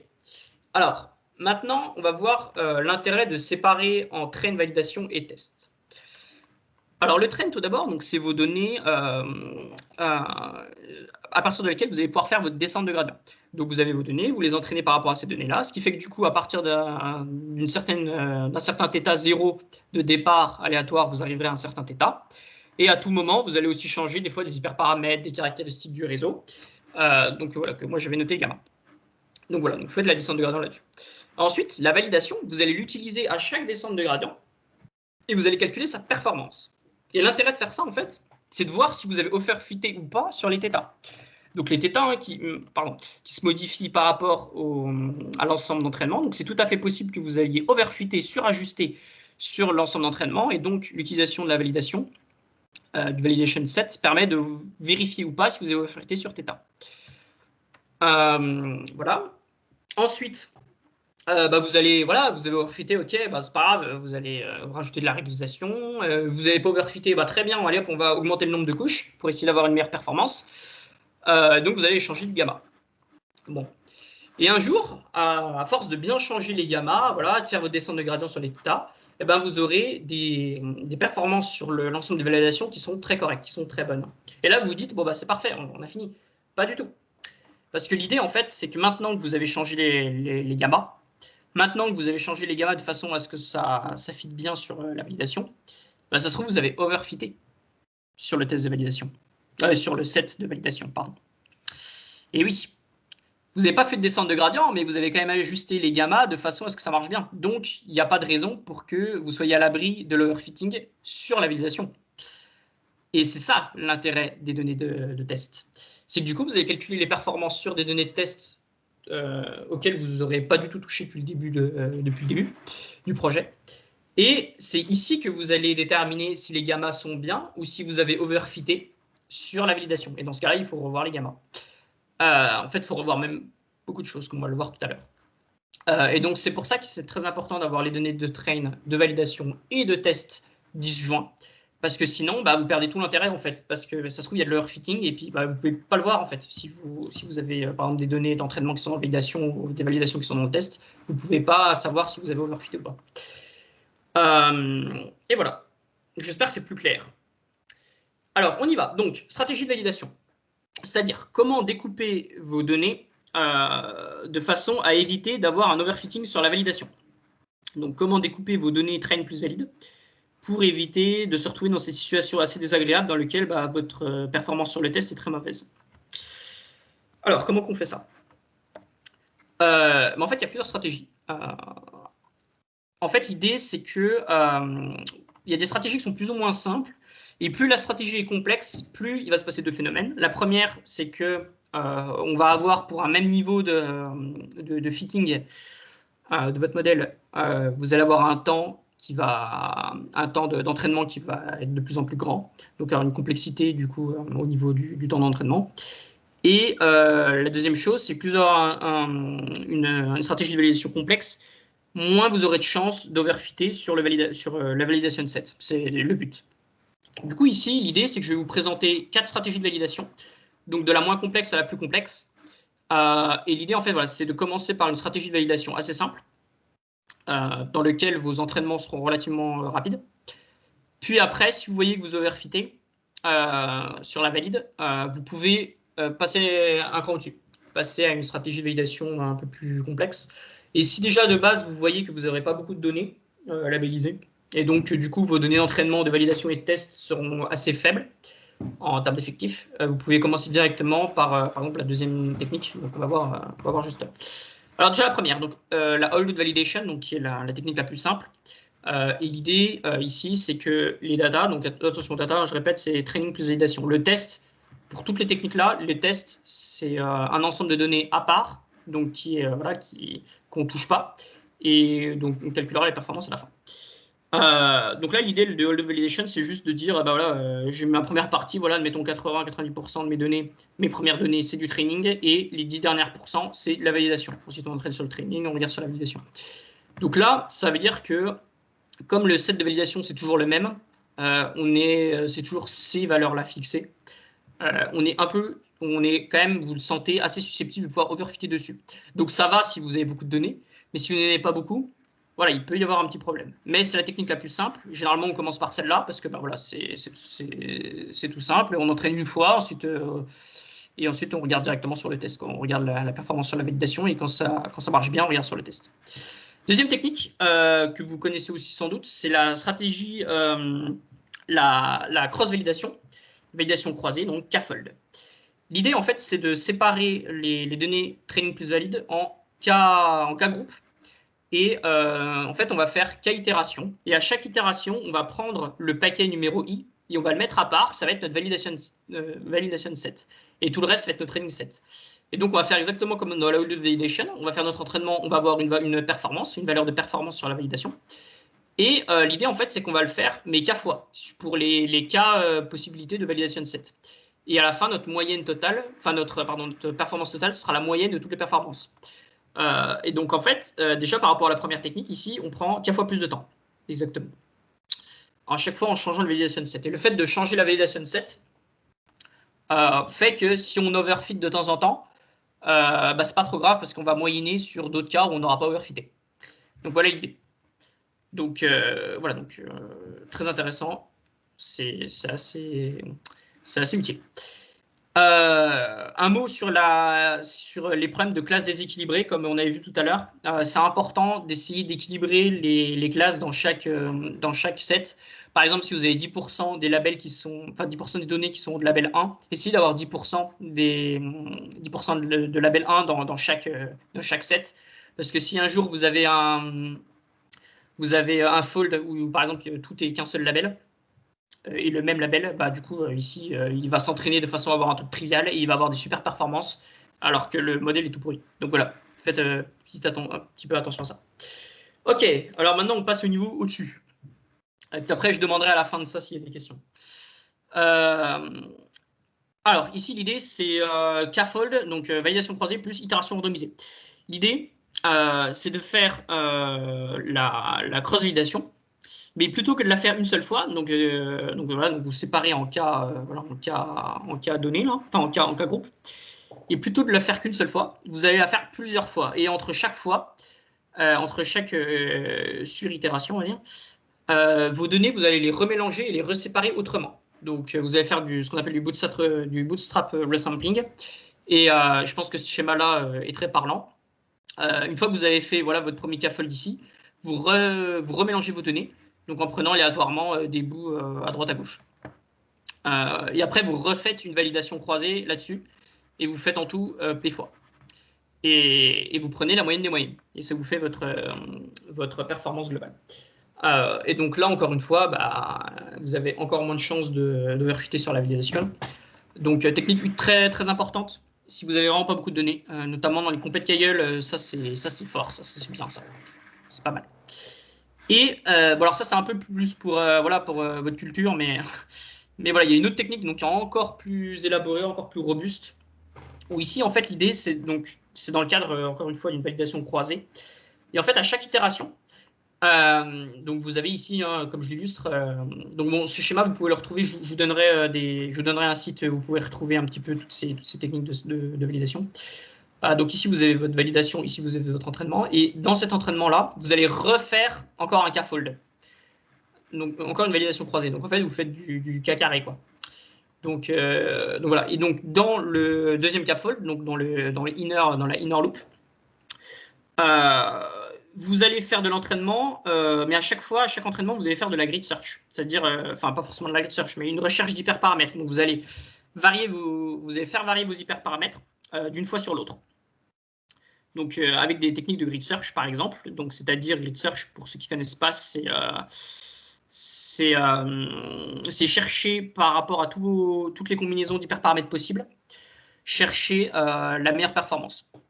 Sachant qu'évidemment, toutes les valeurs des hyperparamètres ne sont pas forcément atteignables, notamment parce que, je sais pas, rien que le learning rate, c'est un truc continu. Du coup, vous allez prendre des valeurs régulièrement espacées, par exemple, une range entre 0,001 et 1. Du coup, vous allez prendre 1, 10, 3, 1, 10, 2, 1, 10, 1. Et puis, à côté, vous allez faire varier autre chose. Par exemple, je sais pas, moi, ça peut être n'importe quoi, le nombre de couches. Je dis au pif.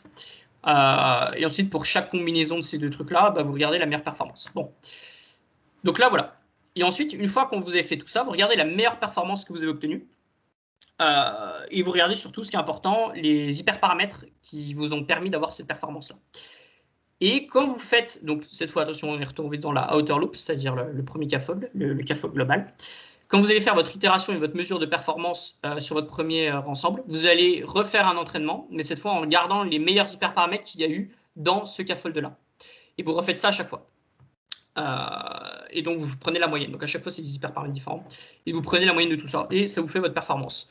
Et donc là, au final, en tout, vous avez fait K carré fois N, où N, c'est le nombre d'entraînements que vous avez fait pour faire votre grid search. Vous allez faire N fois K carré entraînement. Donc, c'est énorme. Mais l'idée, en fait, c'est que justement, vous êtes dans des situations où vous avez très peu de données. Et donc, du coup, les entraînements sont relativement plus rapides à faire. Parce que justement, vous n'avez pas beaucoup de données. Voilà. Voilà, je ne sais pas si vous avez tout compris, mais encore une fois, je vous donnerai un site qui explique ça un peu plus en détail. Donc voilà. Et bien sûr, l'idée, c'est aussi vous pouvez mixer des choses. En fait, il y a plein de choses qui existent. Et donc voilà. Commencez par un truc simple et ensuite, vous pouvez complexifier si vous voyez que vous overfitez sur la validation. Sachant que ce qui est important aussi, c'est le temps qui est alloué pour votre entraînement. Si vous faites un essai de K-fold et puis que vous mettez déjà une demi-heure pour faire un entraînement, vous avez intérêt à avoir plusieurs jours devant vous, quoi. Est-ce qu'il y a des questions?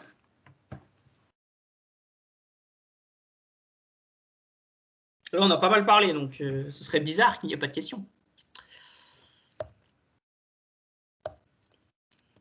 Voilà, non, c'est pas mal de choses que vous connaissiez déjà. Mais comme vous voyez, on approfondit un peu et puis on explique aussi. On explique le pourquoi du comment. Encore une fois, ça vous permet d'avoir du recul. C'est le but, numéro 1. Allez, bon, on va dire que c'est clair. Il y a encore des gens, à chaque fois je me demande. Ouais, vous êtes encore nombreux. J'avais une petite question. Ouais, vas-y. C'est quoi, du coup, en fait, la grande différence entre... parce que je me disais, en fait, tout ce qu'on faisait dans la validation data, je me disais qu'on le faisait dans les datas réservées aux tests, justement. Alors, la grande différence, en fait, c'est que par rapport aux performances de la validation set, tu vas modifier les gammas. C'est-à-dire que tu vas rajouter, je sais pas moi, du dropout, des régularisations sur la loss, changer ta structure, etc., etc. Et donc ça, tu vas le faire par rapport aux valeurs que tu as de validation, de performance sur la validation. OK ? Et Et le test, lui, ça n'a rien à voir. Le test, la performance du test, elle ne va pas du tout te dire ce qu'il faut changer dans Gamma. Elle va plutôt te dire, OK, recommence tout depuis le début parce que tu as fait n'importe quoi. Enfin, tu as overfité sur la validation. Tu vois la différence? Donc, OK, on fait les mêmes calculs. Mais en fait, le test, c'est un garde-fou. C'est dit, attention, tu as tellement modifié ton réseau qu'en réalité, tu as overfité, pas forcément sur le train, hein, mais sur la validation. Donc, attention, danger. Et si tu n'avais pas le test, tu ne pourrais pas savoir ça. Et donc, le test, il te dit, OK, c'est bon. Ah, bah alors là, par contre, c'est super, là, si c'est bon. Et ah, c'est pas bon. Donc, dans ce cas-là, hop, il faut revoir ta stratégie de validation.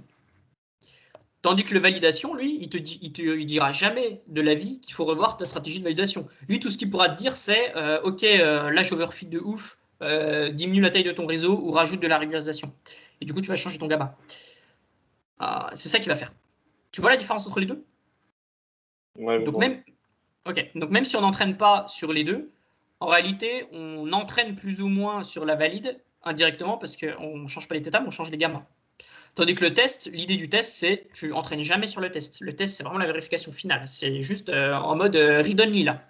Là, tu es en mode tu touches plus à rien, tu read. Tu read, sorry. Je suis désolé, j'ai un accent pourri.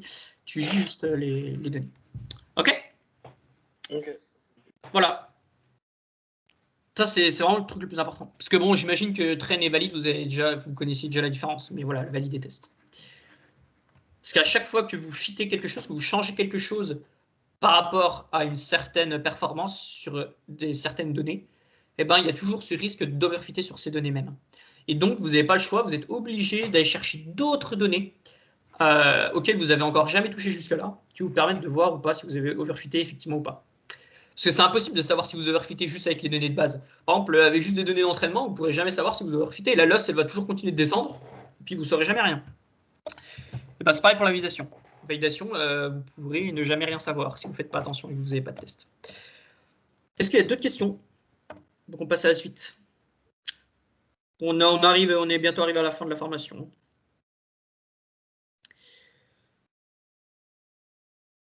Ok, alors on y va. Donc ok, là on a notre stratégie de validation. Maintenant, il va falloir aller mettre au point notre modèle. Il va falloir faire nos prédictions, faire nos entraînements, etc. Donc évidemment, c'est de loin l'étape la plus longue lorsque vous faites un projet de machine learning.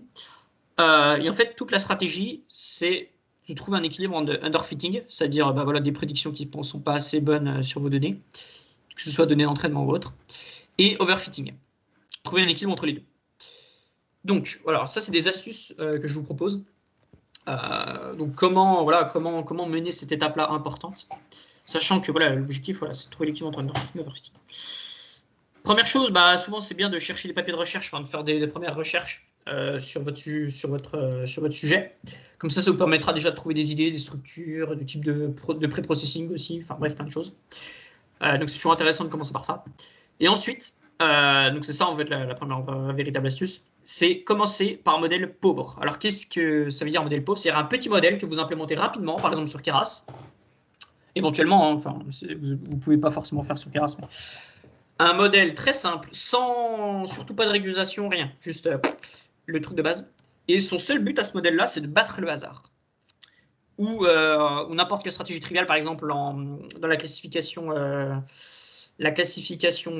déséquilibrée. Là, la stratégie triviale, ce serait on prédit tout sur la classe dominante. Alors pourquoi faire ça? Parce qu'en fait, à ce moment-là, l'écueil le plus important dans lequel vous pouvez tomber, c'est que votre problème soit mal posé. C'est-à-dire que, au sens de vos données n'ont pas de capacité prédictive sur votre label. Donc là, c'est terrible. Parce que du coup, vous pouvez faire ce que vous voulez, vous n'arriverez à rien. Et donc, commencer par un modèle pauvre qui, effectivement, bat le hasard, vous permet d'être sûr que vous n'avez pas travaillé pour rien, quoi. C'est ce qui est quand même important. Et donc, voilà. Et aussi, si vous avez des performances pourries par rapport au hasard ou à des stratégies triviales, c'est-à-dire qu'il va falloir soit revoir les données, donc ça, c'est plus ou moins compliqué, soit revoir vos métriques aussi. Donc ça, si c'est ça le problème, entre guillemets, ça va, c'est plus simple. Mais voilà, toujours commencer par un modèle, ça ne vous prendra pas beaucoup de temps, parce que comme par définition, c'est un truc très rapide, qui bat le hasard. Si vous avez vraiment beaucoup de mal à être sûr à 100% que vous battez le hasard, c'est qu'il y a des questions à se poser. Et qu'il ne faut pas continuer la suite, il faut revenir en arrière. Ensuite, voilà, donc vous pouvez commencer à regarder un petit peu le pré-processing pour essayer d'améliorer votre modèle pauvre. Hein, déjà, parce que pré-processing, par exemple, si vous faites de la normalisation, des choses comme ça, vous pouvez déjà améliorer légèrement votre modèle pauvre. Donc ça, c'est juste des techniques que vous pouvez utiliser pour lutter un petit peu contre l'underfitting, éventuellement. Et ensuite, deuxième grosse étape, essayez d'overfitter. Donc, l'overfitting, vous faites un overfitting avec un gros modèle. Vous prenez un gros modèle, voilà, vous prenez un modèle random, et vous prenez un bon gros modèle, dans lequel vous essayez d'overfitter. C'est pas toujours faisable. Dans beaucoup de problèmes de machine learning, c'est très facile d'overfitter, mais dans certains, pas trop. Mais voilà, si vous arrivez à overfitter, c'est bien, en réalité, parce que ça vous donne une borne maximum sur la taille de votre réseau. Vous saurez que voilà, la taille que vous avez choisie elle est trop grosse. Mais du coup, c'est bien, parce que maintenant, vous savez dans quelle direction partir. Vous savez qu'il faut diminuer la taille du réseau. Donc, vous diminuez progressivement la taille. Et pour l'instant, vous ne rajoutez pas de régularisation. Vous diminuez juste la taille du réseau jusqu'à ce que votre performance commence à chuter brutalement. Donc, c'est-à-dire que vous diminuez juste tant que votre performance ne chute pas trop. Et dès qu'elle commence à chuter, vous arrêtez de réduire et vous mettez des régularisations. Donc, sur la loss, vous pouvez mettre des termes de régularisation. Vous pouvez rajouter du dropout. Vous pouvez rajouter de la date augmente. Puis les stopping, éventuellement, même si ça, c'est une technique. C'est pas vraiment une technique. Et du coup, quand vous passez sur un modèle qui est juste suffisamment gros pour overfitter, dans lequel vous mettez de la régularisation, là, vous aurez votre bon équilibre entre underfitting et overfitting. Parce que là, vous aurez, du coup, sans perte de performance, un modèle qui est déjà aussi bon que l'overfitting sur les données d'entraînement. Mais qui là, du coup, les bonnes performances, elles se feront cette fois sur les données de validation. Donc, ce qui est bien meilleur, du coup. Enfin, ce qui est le but. Et voilà. Et après, une fois que vous avez fini ça, vous pouvez passer en test. Une fois que vous avez bien modifié votre réseau, vous pouvez passer en test. Et après, voilà, ce que je peux vous conseiller, c'est de se fixer des objectifs comme ça sur les performances du modèle, notamment du coup sur les données de test. Et du coup, ce sera un petit peu votre baseline pour voir si vous pouvez passer en phase de test ou s'il faut continuer de modifier votre réseau. Sachant qu'évidemment, les limites peuvent toujours être repoussées. Un projet de machine learning, en réalité, est évidemment infini parce qu'on peut toujours améliorer le modèle. Mais au bout d'un moment, voilà, vous savez que vous ne pourrez pas améliorer le modèle, sauf en rajoutant des trucs compliqués et qui, des fois, peuvent vous faire des temps de prédiction qui sont beaucoup plus grandes. Donc, c'est pas forcément bien. Voilà. Donc, très important, essayez de faire un peu une technique de trouver la borne sup et la borne inf. Vous commencez avec un modèle pauvre, donc ce sera plutôt votre borne inf. Vous faites ensuite un modèle sup qui overfit, puis vous réduisez comme ça les bornes petit à petit. Donc, par le haut, c'est mieux. Hein, donc, vous basez sur ce qui overfit. Et voilà. C'est ça l'idée. Voilà, donc ça, c'est une des façons de faire, mais je sais pas, je connais pas d'autres meilleures façons. Je connais pas d'autres bonnes façons, même. Et voilà, donc là, on arrive à la fin de cette partie sur le supervisé et dans le même temps la fin de cette formation. Donc, petit résumé sur le machine learning en supervisé. Donc, ça marchera pour le deep learning, mais aussi sur d'autres techniques comme par exemple, je sais pas, gradient forest, boosting, SVM, ce que vous voulez. On commence par analyser les données et l'objectif qu'on se fixe. Ça nous permettra de savoir plein de choses déjà. Donc, le type de machine learning supervisé, non supervisé et renforcement. Comme ça vous permettra de voir déjà les distributions que vous voulez modéliser pour vos labels. Ce qui vous donnera directement les loss et les fonctions d'activation de sortie en deep learning. Donc déjà, rien que ça, déjà, ça vous donne déjà beaucoup de choses, beaucoup d'indications. Ensuite, ça, c'est un peu aussi dans la même veine que la première, c'est regarder les métriques. Vous séparez les données selon un certain système de validation que vous avez choisi et que ensuite, voilà, vous pouvez complexifier de plus en plus. Et après, vous faites une mise au point de votre modèle, regardez le pré-processing, commencez par un modèle simple, faites de l'overfitting, diminuez la taille, rajoutez de la régularisation, et à la fin, testez sur les données de test. Et si ça ne marche pas, voilà, flèche rouge, on revoit son système de validation. Et si ça marche, c'est super. Donc, c'est pas terminé, hein, parce que vous pouvez toujours améliorer vos performances sur les données de test. Mais voilà, si déjà votre performance est supérieure à l'objectif que vous êtes fixé, c'est cool. Voilà, donc fin de la formation. Est-ce qu'il y a des questions ici? Donc, dernière petite phase de questions avant qu'on passe à la toute fin.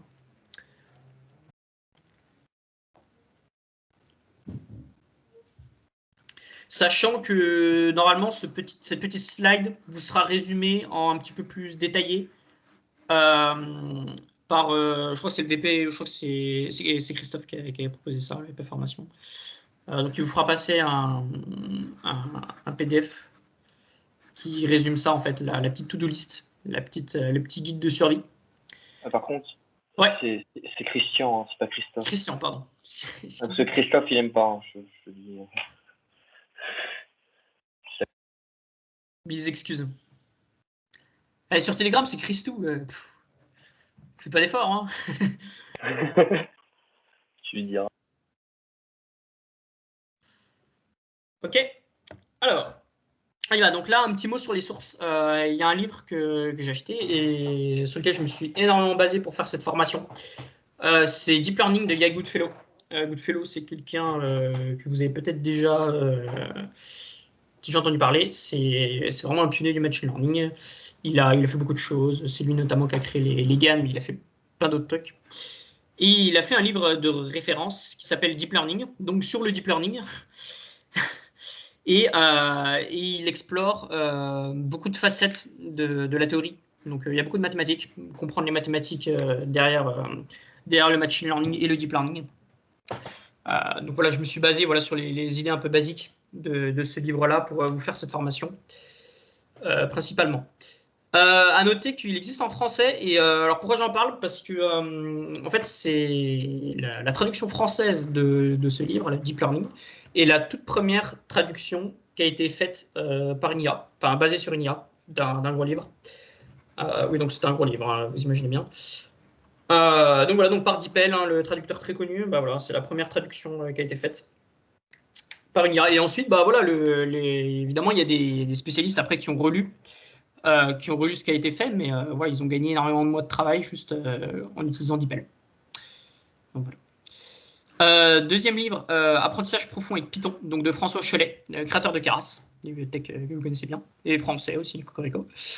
Alors, Apprentissage profond avec Python, c'est vraiment pas mal, c'est un très très bon livre. Le début, notamment, parle un petit peu de la théorie, mais donne plutôt des idées intuitives, ça vous donne un deuxième point de vue sur le machine learning. Et il présente pas beaucoup, même quasiment pas, de théorie mathématique. Mais par contre, comme son nom l'indique plus ou moins, il y a énormément de cas d'usage, de code. Il y a beaucoup de code. Vous pouvez, il y a des sujets sur les analyses de texte, sur les convolutions. Il y a même des choses sur les GAN, etc. Enfin, c'est très très complet. Et à chaque fois, il y a du code, il y a comment récupérer vos données, comment les traiter avec Keras, etc. Comment créer vos réseaux. Donc c'est un excellent complément au premier livre parce qu'il vous donne des cas pratiques. Et voilà, bon, c'est le créateur de Keras, hein, donc du coup vous allez utiliser du Keras, quoi. Vous allez bouffer du Keras. Et un peu de TensorFlow aussi. Enfin, c'est surtout du Keras. Donc voilà, donc les deux, c'est des très bons. C'est très bien de les avoir. Enfin, moi, je les ai les deux, je suis très content. C'est des très bons compléments. Donc voilà, c'est un petit budget. 70 € pour le premier, 40 € pour le second. Mais je pense que c'est un investissement qui vaut le coup si vous voulez faire du machine learning dans votre vie, quoi, dans votre métier par exemple. Et puis que vous êtes comme moi, c'est-à-dire que vous aimez bien apprendre sur des bouquins. Voilà, et chose due, je vous donne le lien ici, donc que vous pouvez récupérer sur la slide. Le lien du coup du site qui propose des stratégies de cross-validation. Voilà, donc il y a plusieurs types de cross-validation, je crois qu'il y en a, je sais plus combien, 8, je crois. Ouais, voilà, 8. Donc vous pouvez regarder un petit peu ce qu'il y a. Il y a notamment le nested cathode là, qui est expliqué un petit peu plus en détail. Voilà. Alors, merci de votre attention. Donc s'il y a des questions, allez-y. Je vous écoute. Mais bon, comme tout à l'heure, il n'y en avait pas. Je pense qu'on est bon. Merci beaucoup. J'espère que ça vous a plu. Ouais, c'était super intéressant. Merci beaucoup. Ouais, c'était vraiment intéressant. Super. Bonne soirée du coup. J'ai envie d'applaudir, mais ça va faire saturer le micro. C'est prévu d'ailleurs que je la redonne cette formation, mais dans longtemps, avec les nouveaux GPA qui sont arrivés. Mais voilà. De toute façon, vous, ça vous concerne pas parce que vous l'avez suivi. Mais...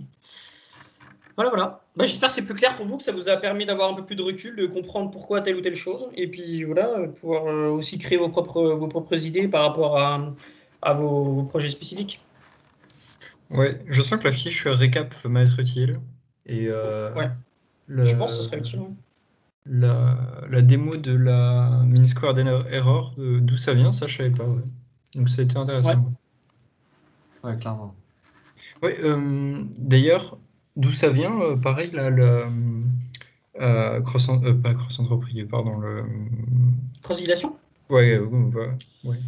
Alors, en machine learning, il y a les choses qui sont issues de la théorie et des choses qui sont empiriques. Et là, la cross-validation, il n'y a pas vraiment de signification mathématique autre que ça marche parce que tu moyennes sur comment dire, sur plusieurs cas différents, en fait. Donc, ce qui veut dire que les problèmes que tu pourrais avoir ici, parce que tu overfit sur la validation, eh ben, ici, tu peux toujours les avoir, mais ça va être gommé parce que tu vas moyenner, en fait, en prenant d'autres ensembles. Et voilà. Et l'idée, en fait, c'est ça, c'est que tu espères que la validation que tu fais, enfin, l'overfitting de validation, en fait, c'est parce que tu es mal tombé et que ta validation, elle est pas, bah, voilà, c'est peut-être trop facile d'overfitter dessus. Et donc, l'idée, voilà, donc c'est ça, c'est que tu sépares en plusieurs groupes et ce qui fait que voilà, ça moyenne tes problèmes. C'est pas toujours le cas, hein. Des fois, tu fais de l'overfitting sur tous tes trucs. Hein. Ça, si vraiment t'as pas beaucoup de données. Mais dans ce cas-là, qu'est-ce que tu fais? Hop, tu passes tu passes à ceci, cette stratégie-là. Ou alors celle-là. Ou alors une autre stratégie aussi qui marche bien, c'est essayer de trouver d'autres données. Oui, ça marche très bien, ça. Tu fais de la data augmentation, mais oui, tu peux aussi faire de la data augmentation. Mais tu peux aussi trouver d'autres données. Je considère que si tu as overfité sur la validation, c'est que tu as beaucoup tendance à overfiter sur la train de base et que donc tu as déjà tenté des techniques de data augmentation. Après, data augmentation, c'est pas toujours magique. Hein. Des fois, ça fait rien de plus. Donc, c'est pour ça, trouver une meilleure stratégie de validation ou trouver d'autres données. Et les données, c'est cher. Ça, le problème. C'est cher, ça prend du temps. Donc, des fois, on n'a pas le choix. Il faut passer en validation croisée avec itération randomisée, etc. D'ailleurs, dans les principales librairies, il y a des fonctions simples pour faire ça? Qui sont déjà... Bonne question. Ah, excellente question. La validation croisée, si tu me demandes de la faire, je la ferai à la main, moi. Ok. Mais il y a peut-être des choses. On peut regarder TensorFlow dataset, il y a peut-être des choses. Peut-être là-dedans, ouais, c'est ça, tf.data. tf.data, puis la cross-validation.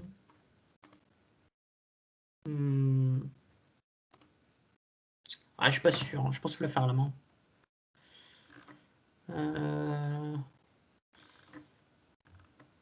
Parce qu'en gros, tf.data, c'est un module où il y a pas mal de fonctions pour manipuler tes données. Donc, par exemple, la découpe par batch, le shuffle, les trucs comme ça. Et voilà, donc là, je suis en train de regarder s'il existe une possibilité de faire la validation croisée directement. Je suis pas sûr. Je pense que c'est le genre de choses vaut mieux faire à la main. Ok.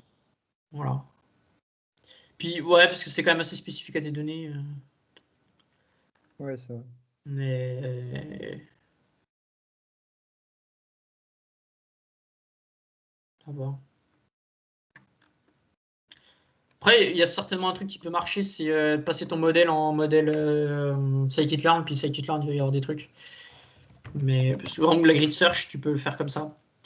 Tu peux passer ton modèle en truc scikit-learn, et puis après, ça te fait automatiquement la grid search avec des fonctions. Hein.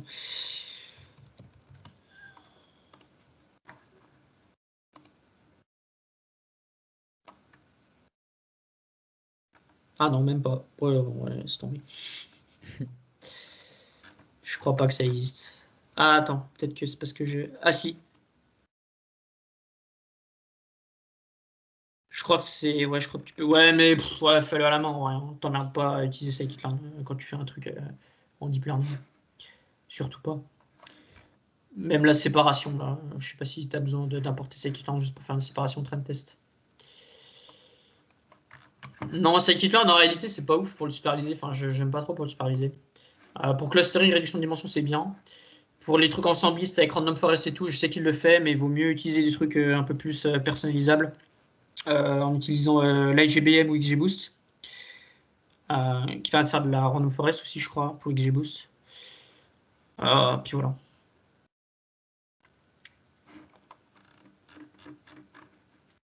Ok. Et du coup, validation croisée, bah, fais à la main. Bon, de toute façon, c'est pas bien compliqué, hein, faire à la main. Ça, c'est facile. Ça. Oui. Ouais, c'est aussi pour celui d'après où il faut genre tout mélanger aléatoirement.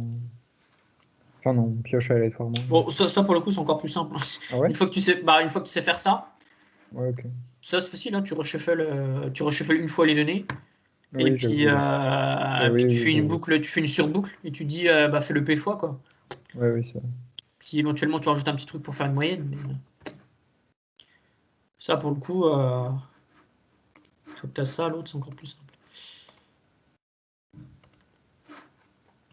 Enfin, passer de lui à lui, c'est légèrement. Enfin, de lui à lui, c'est légèrement plus compliqué que de passer de lui à lui, je pense. Ok. Lui, lui, il est un peu plus. Ouais, c'est un peu plus chiant. Mais en réalité, non, pas tellement. C'est juste des boucles en fait. Hein. En vrai, tu t'emmerdes pas. Hein. C'est juste des petites boucles et dedans, il y a une ligne ou deux, quoi. Soit pour mettre une. Faire un appel de. Bah, rien en fait, c'est juste. Il n'y a pas grand chose, soit faire un Oui, shuffle, ou juste soit. ça. C'est ça, ou soit instancier une moyenne. Que tu cales à 0 et puis que de temps en temps, tu mets à jour. Voilà. Bon, bah, sur ce. Allez, 1h40 pour la formation. Bien. J'ai juste une petite question, c'est encore le temps. En fait, je crois que j'ai pas trop bien compris pourquoi, genre le fait d'avoir un réseau plus grand, ça fait plus d'overfitting, c'est au niveau des paramètres, c'est ça? Ah, alors ça, c'est une excellente question. Je te renvoie, si vraiment tu veux avoir le truc intuitif ou le truc calcul et tout. J'ai envie de dire le truc intuitif, c'est toujours Ok. mieux. Ouais, ok. Après, tu sais bien que pour vraiment bien comprendre, souvent Oui, il passer faut par passer une par les maths. En gros, en fait, c'est comment expliquer ça? Imagine, on va prendre un truc assez simple. Imagine un modèle de machine learning supervisé, très simple, le decision tree, arbre de décision. Donc pour rappel, arbre de décision, c'est voilà, tu as des données avec des caractéristiques comme d'hab quoi. Et ensuite, tu as des décisions. Donc tu regardes une caractéristique et puis tu regardes si le seuil il est plus petit ou plus grand qu'une certaine valeur. Si c'est plus petit, tu pars à gauche, donc dans un arbre, il faut imaginer un arbre, tu pars à gauche. Si c'est plus grand, tu pars à droite. Et après, il y a une autre décision, etc. etc. Et ben, l'idée en fait, c'est que imagine que ton arbre il soit très grand. Donc voilà, c'est-à-dire que tu as un réseau très grand. Son truc est très très grand. En fait, tu peux apprendre toutes les données parce que tu peux classer. Alors, il faut imaginer qu'un arbre de décision, hop, là, oups là. Là, tu as tes. Bon, je vais peut-être pas le faire parce que c'est un peu chiant à faire. Mais... Là, tu as des données, tu vois. Et en fait, donc tu as un certain nombre de données donc, qui sont tes données d'entraînement. Et en fait, l'arbre de décision, il va créer des séparations comme ça. Donc là, ça veut dire, donc là, tu vois, mettons, tu as deux features. Là, tu as le seuil droite ou gauche. Et il va créer des séparations, voilà, tac. Et du coup, typiquement, si tu n'as pas beaucoup de données et que ton réseau est suffisamment profond, toutes tes données d'entraînement peuvent être dans des feuilles. Et en fait, là, typiquement, ce qui va se passer, c'est qu'il va apprendre par cœur les données. Parce que du coup, quand tu as une donnée, une donnée d'entraînement, avec tous ces seuils, toutes ces décisions-là, toutes ces questions, il va toujours réussir, s'il est suffisamment grand, il va toujours réussir à classer exactement ta donnée. Et donc, du coup, une toute nouvelle donnée, il n'arrivera pas forcément à la classifier. Tout simplement parce que ta donnée, si elle est un tout petit peu à côté de celle-là, mais qu'elle est par rapport à une caractéristique qui est super importante, ton réseau, il n'aura pas du tout appris cette caractéristique-là, parce que lui, il aura appris par cœur tous les trucs. Et du coup, il va te la placer à peu près pas loin de celle-là, alors qu'en réalité, elle avait quelque chose d'important. Voilà. Par exemple, alors, je ne sais pas si je pourrais te donner un truc encore plus clair, mais admettons que toutes tes données d'entraînement. Du coup, c'est lié au nombre Ouais. de couches. Du coup, c'est C'est lié au nombre de couches. C'est lié au nombre de couches et au nombre de neurones par couche. Alors, pour un réseau très dense, enfin pour un réseau dense, il y a une formule très simple. C'est la complexité du réseau augmente exponentiellement selon le nombre de couches et polynomialement selon le nombre de neurones qu'il y a dans ta couche. C'est-à-dire que passer d'un modèle à 2 couches avec 128 neurones dans les deux à 256 neurones dans les deux, ça va augmenter ce qu'on appelle la capacité d'un réseau. Donc ça va augmenter sa capacité à overfitter, mais ça va pas beaucoup l'augmenter par rapport à l'idée de rajouter une troisième couche avec, par exemple, encore cette fois 156 paramètres. Alors que pourtant, le nombre de paramètres total, si je fais, je sais plus comment j'avais dit, bref, si je fais n couches, puis n couches, enfin, pas une couche avec n paramètres, puis n couches avec n paramètres avec n neurones, quoi, si tu veux, puis n couches avec n neurones, j'aurai en tout 3n. Si je fais 2n et 2n, j'aurai en tout 4n paramètres. Et pourtant, celui avec 4n paramètres va avoir une capacité qui sera moins grande. Voilà. Donc pour ça, ce n'est pas toujours lié au nombre de paramètres, c'est aussi lié à la structure. Plus tu as de couches, plus tu vas avoir un réseau complexe. Comment et plus tu as de neurones par couche, mais ça a moins de poids. Voilà, c'est ça que je veux dire. Du coup, en fait, comment tu choisis? Si tu dois construire un réseau, du coup, tu prends un truc, tu favorises d'abord tu favorises le nombre de couches ou pas, en fait, finalement, pour éviter pour faire l'overfitting? Alors déjà, on va regarder les astuces dans l'ordre. Déjà, première chose, tac, papier de recherche, tu regardes ce qui se fait. Ils te diront le nombre de couches, ils te diront le nombre de trucs pour des sujets similaires. Par exemple, si tu fais de l'analyse de texte, généralement, on peut prendre, par exemple, pour beaucoup de texte, 2 couches LSTM et une couche dense, par exemple. Donc, tu peux tabler sur 2 couches LSTM, 2 couches denses, avec beaucoup de neurones, tu vois, par exemple. Et ensuite, tu regardes si c'est de l'overfitting. S'il n'y a pas d'overfitting, bah, tu peux prendre 3 couches denses, tu vois. Je sais pas, Ouais, normalement, il y a de l'overfitting bien avant d'avoir pris 3 couches denses, mais en plus des 2 LSTM. Mais voilà l'idée. Sachant qu'après, quand tu réduis ta taille, il faut aussi réduire le nombre de couches. Par exemple, tu peux passer de 2 branches LSTM à une branche LSTM. Typiquement, tu peux passer de 2 petites couches à une un peu plus grande. Et là, tu auras réduit un petit peu le truc. Et ça te permettra de continuer de réduire. Tu as l'idée? Okay. Alors, tu passes de 2 couches à 32 à une couche à 256, par exemple. Et après, tu peux réduire la 256. Ok. Ouais, tu divises par 2, je crois. Oh oui, bah, par exemple. Hein. Non, mais c'est parce qu'en fait, généralement, on met des puissances de 2. C'est plus simple pour la parallélisation des calculs. Pour le nombre de couches. Pas le nombre de couches, pardon. Binaire. Ouais, non, voilà. Comme le batch size, d'ailleurs. Voilà. Et donc, ouais, si vraiment ça t'intéresse, tu peux aller sur Internet, ça s'appelle la capacité VL, je crois, un truc comme ça. Non, c'est pas ça. C'est CV, peut-être. Ouais, c'est ça, c'est CV. Oula, ouais, non. Machine learning.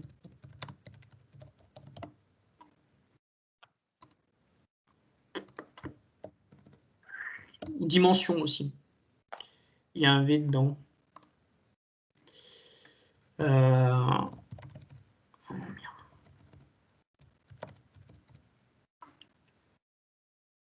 Ok, là, normalement, je devrais trouver. Non, la dimension VC, je crois.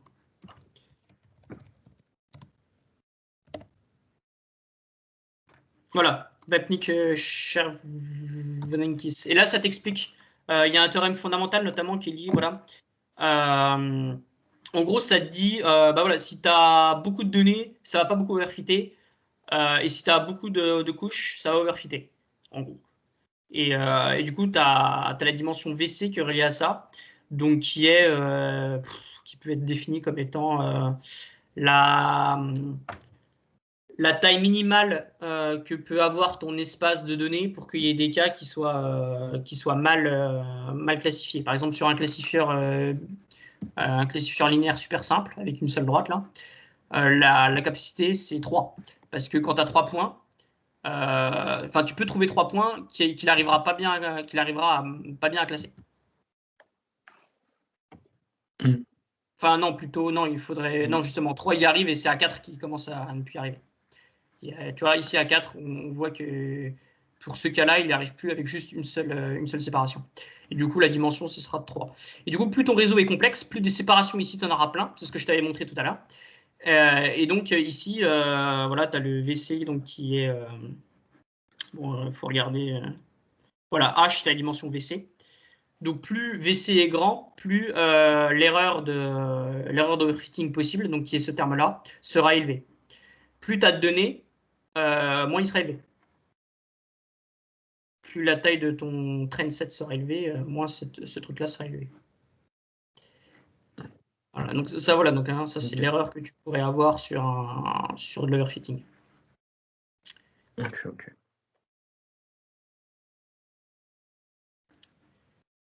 Voilà. Ça s'appelle le théorème, pour le retrouver, c'est le théorème de l'apprentissage automatique. Voilà. Ouais, non, mais j'ai fait un screenshot. Donc, ok, bah nickel. Retrouver. Voilà. Okay. Ça, c'est vraiment pour l'explication full, quoi. Mais, ouais, non, mais j'imagine qu'il y a beaucoup de maths derrière. Ouais, mais en fait, je pense que c'est plus intéressant de comprendre. Enfin, c'est bien aussi de comprendre comme ça intuitivement. Ouais, je préfère partir. Plus ton modèle il a la capacité, plus il a de paramètres, plus il a la capacité de pouvoir retrouver des petits cas à part, quoi.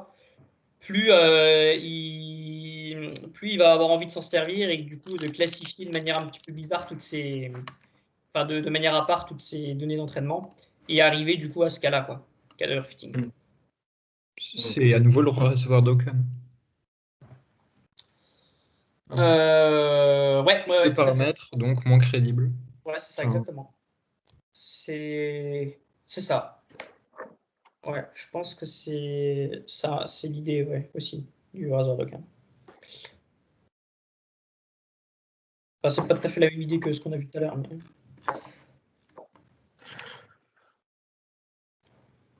Et ouais. Principe de parcimonie, quoi. Bon, bah, sur ce, je vais enlever cette dégueulasse, là. Ah, j'aurais utilisé Paint. Ah, mince, quelle erreur. Enfin, je suis sur Linux, donc j'ai des trucs qui ressemblent. Ok. Ah bah, sur ce, merci pour la formation. Ouais, je vais aller manger. Ouais, bonne app. Ah oui, bah si vous n'avez pas mangé avant. Hein. Bonne app, et puis je vous donne les slides. Attends, je vais arrêter d'enregistrer. Elles y sont déjà en fait les slides. Ok, bah nickel. Okay. Bon, on s'arrêtera d'enregistrer. Ah bah voilà, hop, j'arrête. Ok.